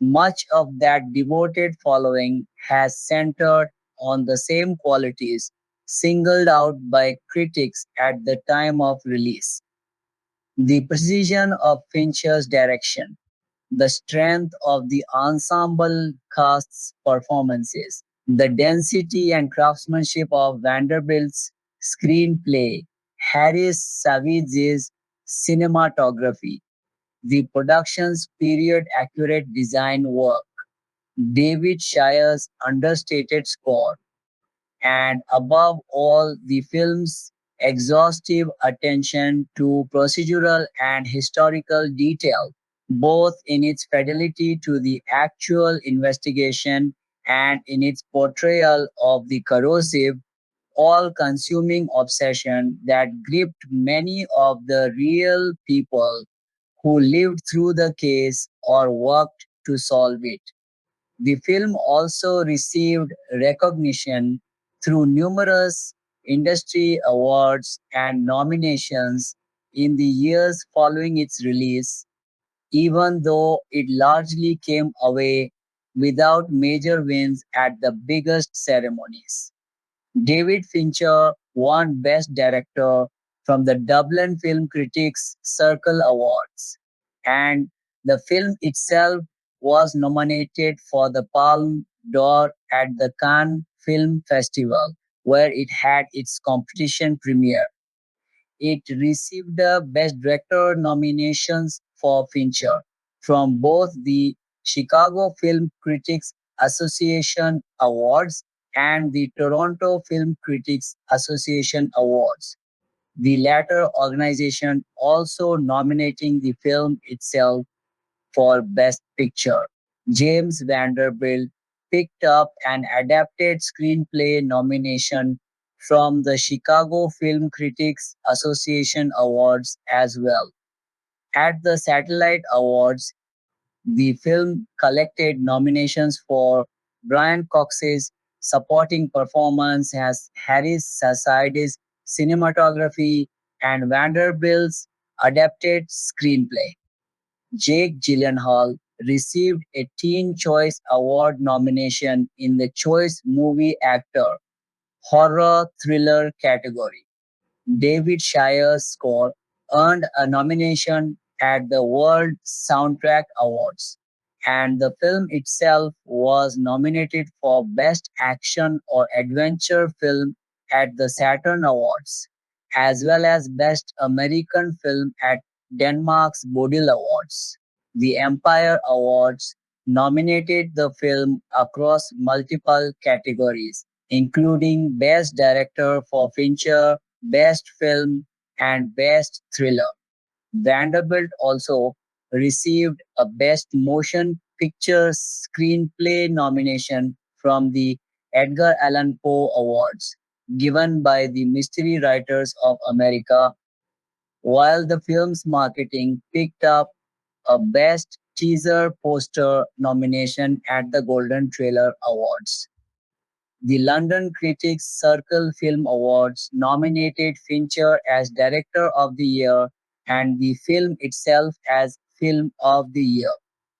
At the USC Scripter Award, both Robert Graysmith as the author of the source material and James Vanderbilt as screenwriter received nominations.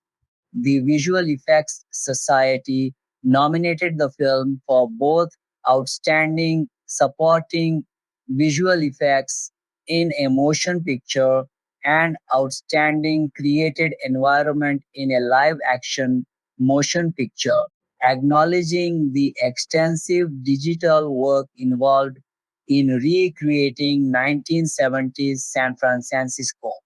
Finally, at the Writers Guild of America Awards, Vanderbilt and Graysmith together received a nomination for Best Adapted Screenplay.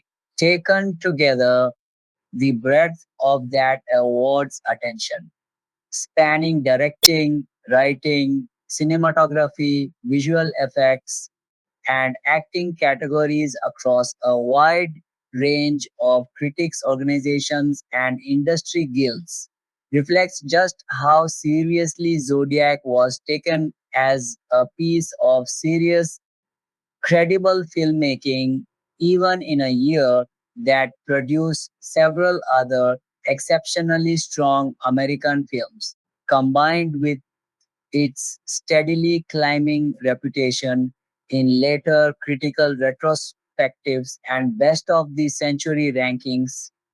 The film's trajectory from a modestly performing, somewhat divisive theatrical release in early 2007 to a work now frequently discussed as one of the defining American films of its era stands as one of the more striking examples of a movie's critical standing continuing to grow substantially long after its original release window had closed. Reviews number 1 Zodiac 2007 is not a typical serial killer movie. Directed by David Fincher, it is a slow burning, deeply obsessive, and chilling exploration of uncertainty, obsession, and the human need for closure. Based on real events, the film deliberately avoids easy answers and instead focuses on how an unsolved mystery corrodes the lives of those who chase it. The film opens with a brutal double murder on July 4, 1969, in Vallejo, California. A masked man executes a young couple, then later contacts the police and newspapers, claiming responsibility. He calls himself Zodiac. Soon after, cryptic letters arrive at major San Francisco newspapers, each containing coded messages. The killer demands publication, threatening further murders if ignored. The press, law enforcement, and the public are pulled into a shared nightmare. Enter the investigators' three central figures gradually take over the narrative. Paul Avery, Robert Downey Jr. Force, a crime reporter hungry for the truth, Dave Toschi, Mark Ruffalo, a homicide detective working the case, Robert Graysmith, Jake Gyllenhaal, a quiet political cartoonist with an unusual fascination for puzzles as the Zodiac continues to taunt authorities with letters, symbols, and ciphers. The investigation becomes fragmented.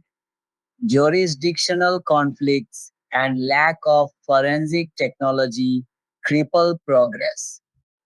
Graysmith becomes increasingly obsessed with decoding the Zodiac's messages. While Avery initially leads the investigation journalistically, Graysmith's fixation grows quietly but relentlessly. The film meticulously reconstructs known Zodiac attacks, including the infamous Lake Berryessa stabbing, where the killer speaks calmly to his victims before attacking. These scenes are staged with unsettling realism, emphasizing fear and randomness rather than spectacle. Several suspects emerge, most notably Arthur Lee Allen, whose behavior and background raise alarming red flags. However, evidence is circumstantial, witnesses are unreliable, and hard proof never materializes. As years pass, Avery descends into alcoholism and paranoia. Toshi grows frustrated and emotionally exhausted. Gray Smith sacrifices his marriage, career stability, and peace of mind. The case becomes less about catching a killer and more about what obsession does to people. The final act takes place years after the Zodiac murders have seemingly stopped. Officially, the case goes cold. Gray Smith, now estranged from his family and financially struggling, continues his private investigation. He becomes convinced that Arthur Lee Allen is the Zodiac, despite the lack of conclusive proof. The film's most haunting moment occurs when Graysmith visits a hardware store where Allen once worked. The scene is quiet, almost mundane, yet terrifying. Graysmith locks eyes with a man he believes to be the Zodiac. No confession, no violence, just silence. Later, a surviving victim from an earlier attack identifies Allen from a lineup, but this identification comes too late and is not legally sufficient. The film closes with text explaining Arthur Lee Allen died in 1992. DNA evidence later excluded him from some Zodiac letters. The Zodiac Killer was never officially identified. The ending offers no catharsis. Instead, it leaves the audience with lingering doubt, reflecting the real life frustration of an unsolved case. The mystery survives everyone who tried to solve it. Are there post credit scenes? No. Zodiac has no post credits or mid credit scenes. The film ends definitively, reinforcing its theme of unresolved truth. Type of movie. Zodiac is a procedural crime thriller blended with psychological drama. Rather than focusing on action, it emphasizes realism, time, obsession, and institutional failure. Cast: Jake Gyllenhaal, Robert Graysmith, Mark Ruffalo, Inspector Dave Toshke, Robert Downey Jr., Paul Avery, Anthony Edwards, Inspector Bill Armstrong, John Carroll Lynch, Arthur Lee Allen, Close Sevigny, Melanie Graysmith. Film music and composer. The score was composed by David Shire using minimal, unsettling compositions. Fincher also integrates period accurate songs from the late 1960s and 1970s, grounding the film in realism while amplifying dread. Filming locations. The movie was filmed extensively in San Francisco and Northern California, often at or near the actual crime locations. Fincher used digital effects to recreate historical cityscapes with extreme accuracy. This realism reinforces the film's documentary like tone and blurs the line between cinema and true crime. Awards and nominations. While not heavily awarded at the Oscars, Zodiac received multiple critics awards for Best Film nominations from the Saturn Awards and Online Film Critics Society retrospective acclaim. Now widely considered one of the best films of the 2000s. Behind the scenes insights Fincher insisted on extreme factual accuracy down to street signs and weather conditions.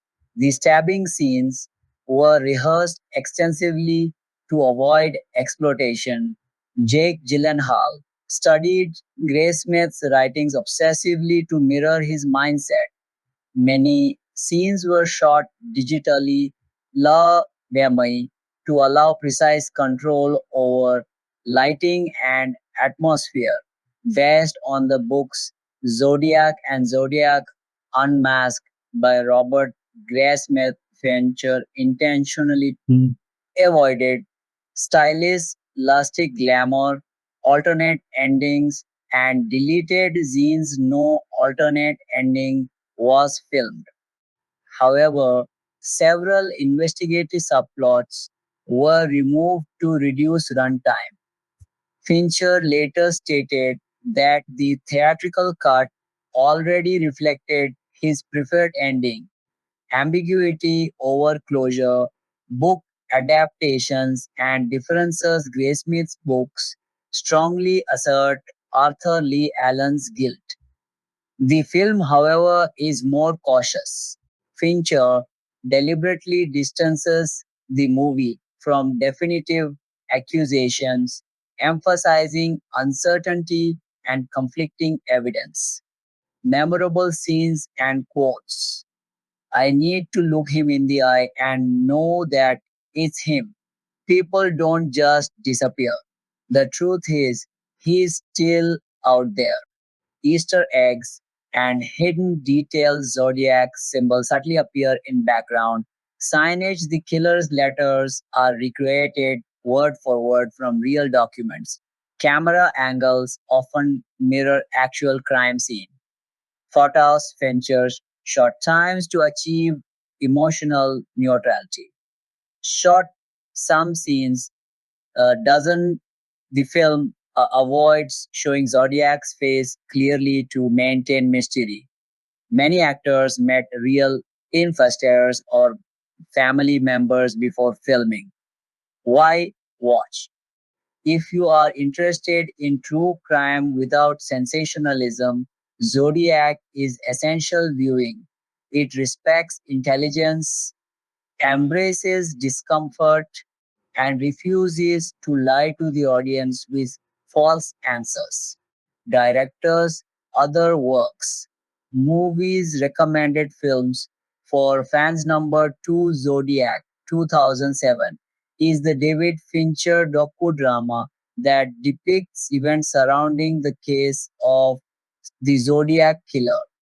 Although other smaller scale movies have covered the subject of the San Francisco Bay Area serial killer, e.g., The Zodiac Killer 1971, The Zodiac 2005, and the story has inspired another Hollywood blockbuster, Dirty Harry 1972. This film was the first and last high budget Hollywood production specifically about the Zodiac. Quick summary. First class Hollywood production coupled with an inherently interesting storyline through the first half of the movie combine to counterbalance a film that's too long and loses itself while attempting to convince the audience that Arthur Lee Allen was the movie's namesake serial murderer. Cast: Jake Gyllenhaal, Robert Graysmith, Robert Downey Jr., Paul Everett, Ruffalo, SFPD, Inspector David Toschi. Plot: with the screenplay primarily based on Robert Graysmith's best-selling but flawed book Zodiac 1986. The movie Zodiac 2007 tells the story of the America's most notorious never apprehended serial killer through the interactions of three key characters: San Francisco Chronicle political cartoonist Robert Graysmith, Chronicle reporter Paul Avery, and San Francisco Police Department SFPD Homicide Inspector David Toski. The movie consists of three distinct parts. The first conveys most of the important events in the case of the Zodiac.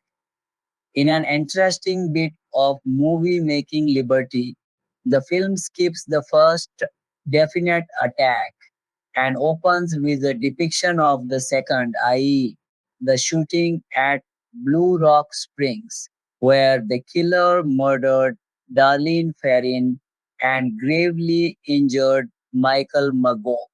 This section's straightforward storytelling, embellished with an array of screenwriting devices intended to introduce facts while keeping the story moving forward, continues through the remainder of the killer's crimes. Much of his later writing and other side stories, such as Melvin Belly's appearance on the Jim Dunbar show. The first and most interesting part of the movie leads into the shortest of the three segments, where the screenwriter James Vanderbilt develops Arthur Lee Allen as a character and suspect. We, the audience, witness Allen come to the attention of SFPD through the accusations of one of his friends, Don Cheney. Their subsequent interview with the slightly off Zodiac watch wearing person of interest includes Allen making the seemingly taunting denial. I'm not the Zodiac, and if I was, I certainly wouldn't tell you. Eventually, a lack of direct evidence forces Toski and his partner Armstrong down a path of inaction. The final segment of the movie focuses on Grace Smith's investigation, for lack of a better word, his eventual revelation that Alan is the Zodiac. By the way, have I mentioned that Alan almost certainly was not the Zodiac, and the publication of his book?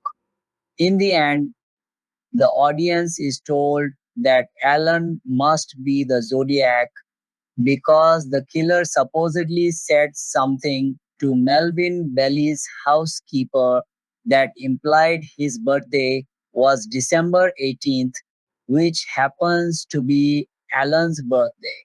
The epilogue explains that Arthur Lee Allen, despite being dead, remains the prime and only suspect in several jurisdictions where the investigation remains open.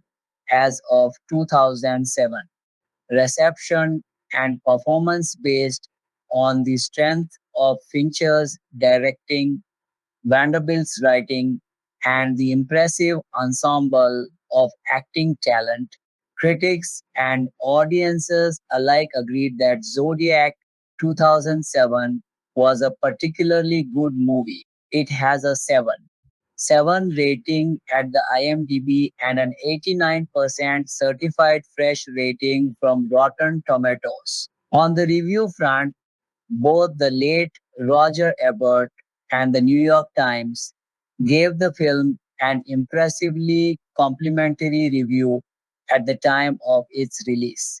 Some critics decried the film's length or its unsatisfying resolution. Unfortunately, reality was uncooperative on this latter point. But most saw the movie for what it was: a work of art created by some of Hollywood's best talents. From a financial perspective, the movie did reasonably well, pulling in a worldwide box office gross of $83 million. However, when considered against the backdrop of its substantial budget, $85 million, and the relative success of other Fincher works, the movie is a disappointment. The following image from this website shows how well several of Fincher's films performed in terms of domestic box office. As is evident from the chart, Zodiac 2007 stayed in theaters the shortest period of time and earned the least of the six films, albeit it was just below Fight Club. Although Zodiac 2007 was nominated for several lesser known awards and won a couple them, it failed to garner any Oscar or Golden Globe nominations. Highlights: there is much to like about Zodiac 2007. Fincher's directing is top notch. Vanderbilt's writing is compelling, especially through the first half of the film. The movie boasts not one, not two, but three megastars in the form of Jake Gyllenhaal, Mark Ruffalo, and Robert Downey Jr. Unsurprisingly, the acting is exceptionally well done. From my admittedly biased perspective, however, the single most significant accomplishment of Zodiac 2007 has less to do with the technicalities of movie making and more to do with the case itself. Prior to the release of Zodiac 2007, the Zodiac Killer was not universally well known. People familiar with true crime knew of it. Of course, the millions who had read Graysmith's books. He also wrote Zodiac Unmasked 2002 were aware of it. Residents of the West Coast generally knew something about the story, yet there were large segments of the population who had never even heard of the case. All of that changed with the release of Zodiac 2007. Now, nearly all the people I talk to have either seen the movie or at least are aware of the case by virtue of knowing about the movie. This increased level of exposure has generated a large amount of additional interest in the mystery. Ultimately, this exposure is a good thing in terms of increasing the likelihood that the case will eventually be solved. Perhaps it's not too much to hope that this additional interest has sown the seeds that will one day bear the fruits of resolution. The final highlight I'll note may seem minor, but I've always felt that the tagline for the movie is exceptionally good. There's more than one way to lose your life to a killer. For many people, the case of the Zodiac Killer has been a destructive force. It consumes much in the way of opportunity cost and yields next to nothing in terms of definitive answers. People have unwittingly destroyed their lives trying to solve the mystery of the killer's identity. People have done irreparable harm to the relationships in their lives trying to solve the killer's ciphers. As a somewhat humorous manifestation of this dynamic, Robert Graysmith, upon reading the screenplay for Zodiac 2007, reportedly said, "God, now I see why my wife divorced me.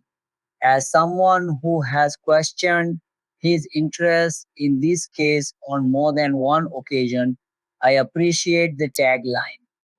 Love lights, undeniably, there are a few problems with Zodiac 2007. The first such problem is its emphasis on Arthur Lee Allen. Allen was a good suspect in 1986, at the time when Graysmith's book was published. But in 2007, he was considerably less of a good suspect.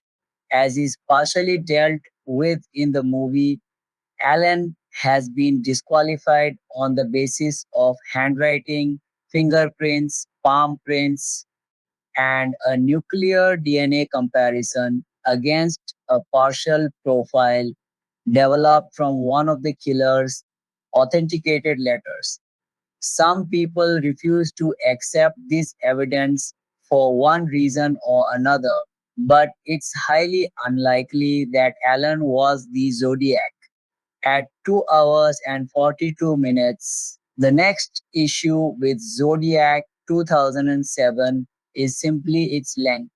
The story has some inherent difficulties that must be overcome during its telling. E.g., there is a lot of information, it lacks a satisfying conclusion, etc., allowing certain parts of the story to needlessly drag on amounts to taking a bad situation and making it worse. Toward the end of the movie, Toschi, Mark Ruffalo, tries to dissuade Graysmith, Jake Gyllenhaal, from continuing his involvement by saying too much time has gone by. Too much evidence gets lost. People get old. They forget when this was being said. I remember having two simultaneous thoughts. First, the timing doesn't make sense since at this point in the story, it's only been a small number of years since the last authenticated communication from the killer. Second, the words felt authentic with respect to the movie itself because so much time had passed since its most compelling part. This latter thought was evidence that the movie was overshooting its optimal duration. Of course, these two problems could have fixed each other. If Vanderbilt had removed the emphasis on Allen and gotten rid of Graysmith's investigation, the result would have been a tighter film that, in my view, would have been more enjoyable. Admittedly, doing so would have made the movie have considerably less to do with Graysmith's book, probably to the point that many would have questioned whether it made sense to tell the story from Graysmith's perspective. Also, I'm sure there was a desire to have something in the way of a conclusion since Hollywood likes to wrap things up into nice, well defined packages. But whatever resolution the movie currently provides is an illusion anyway. So I don't perceive it as adding a lot of value. With respect to the case itself, I find the omission of the Lake Herman Road murders, the Zodiac's first attack that claimed the lives of David Faraday and Betty Lou Jensen, uncomfortable. There are 5 people whom the killer definitely murdered. Leaving out 2 of them feels wrong. The bonus material from the director's cut of Zodiac explains that Vanderbilt made the decision to omit the attack after careful consideration, choosing to do so because there were no witnesses to the events and therefore he could not be sure that he was faithfully reproducing it. I find this argument weak and unconvincing. From a victim perspective, I feel their part of the story deserved to be told.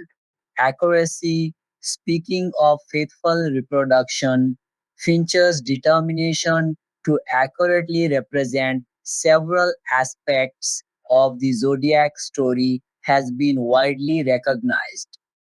People often point out how he arranged to have trees helicoptered in to the Lake Berryessa crime scene in order to make area look as it did in 1969. Elsewhere, he's explained how he cast different actors to play the role of the mysterious killer in different scenes so that each actor matched the inconsistent physical descriptions given by the relevant eyewitnesses. In these and similar ways, it's clear the director went to great lengths in order to ensure the accuracy of the storytelling. Of course, the overall question of accuracy is not so simplistic. Zodiac 2007 is first and foremost a creative endeavor whose intention is to entertain. Achieving accuracy at the expense of fundamental movie making requirements could, in the extreme, sacrifice the viability of the film. Hence, what we see again and again in the movie is a compromise in accuracy made in the interest of dramatization that moves the story along. One of the larger examples of this phenomenon is the substantive relationship between Robert Graysmith and Paul Avery.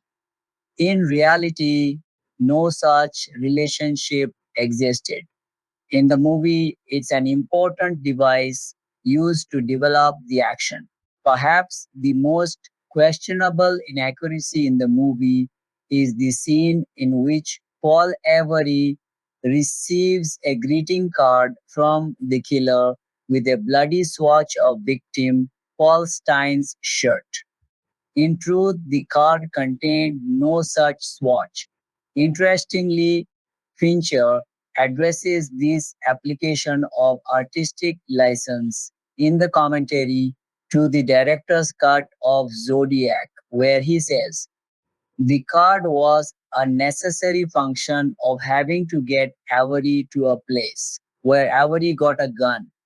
In reality, the bloody shirt arrived in another letter that was sent to the Chronicle. But we needed to kickstart this idea that we needed to make it positive for the audience and absolutely unequivocal that he had been communicated with by the Zodiac. And so, again, a little bit of dramatic license. Another liberty that was clearly taken to simplify the telling of the story was having the killer's second letter arrive at the Chronicle.